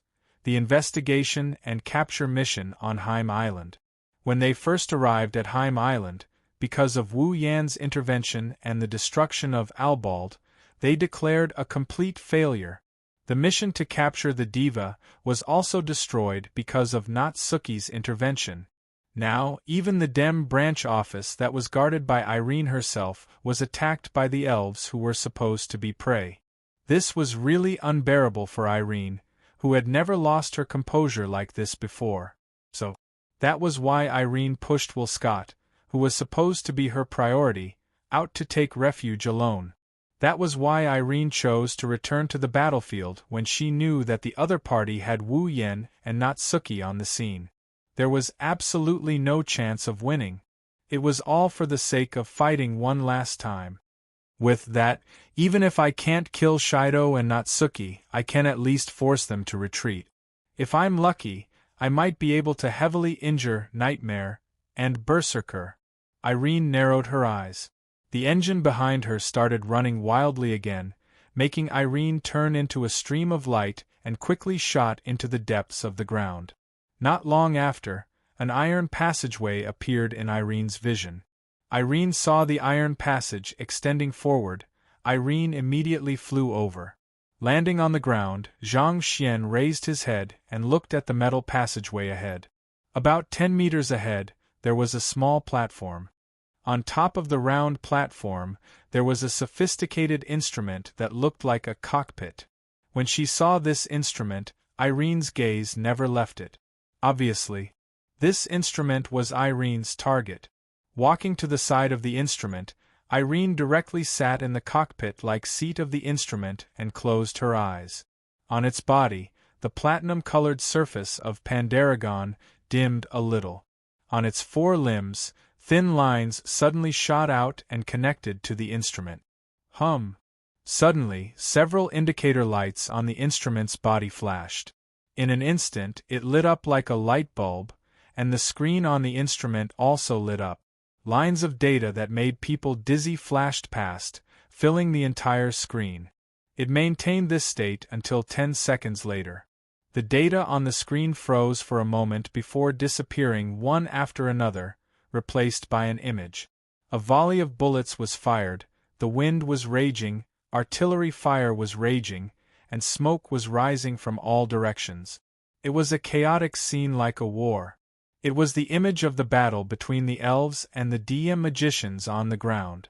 Irene slowly opened her eyes, looked at the image on the screen, her expression froze. She instantly issued the command to control the instrument. Looking at the chaotic battlefield and the sea of flames below, Wu Yan's black clothes fluttered in the wind. His body was as steady as MT Tai. Ignoring the storm that could blow away buildings, he scanned the battlefield, taking in everything that's going on in his mind. Kurumi's avatars destroyed the Bandersnatch one by one, and the DM magicians were blown away by Yeju Shi and Yeju Shi Xian. The enemy's numbers were steadily decreasing. Wu Yan's expression became more and more satisfied. He glanced at Natsuki, who was playing hide-and-seek with Jessica. Jessica flew into a rage and Wu Yan scratched his cheek. "Looks like I don't have to do anything." At the same time, Koteri's anxious voice came from the wireless earpiece in Wu Yan's ear. "There's a large amount of mana being generated. The magnitude of the reaction is even greater than the mana used to power Fraxinus. Be careful." A large amount of mana being generated? Wu Yan frowned. He sensed something and he turned around. He looked at the only building left standing in the sea of fire. The first office building of the DM branch. Under Wu Yan's watchful gaze, the first office building of the DEM branch company started moving. No, it shouldn't have moved. It should be said that the entire first office building of the DEM branch company suddenly floated up and left the ground. Amidst the tremors of the ground, it flew up. Dense mana flowed around the building like a golden light. It covered the entire surface of the first office building. Under the effect of the mana, the red lotus flames on the building were extinguished, revealing the charred building. "This is..."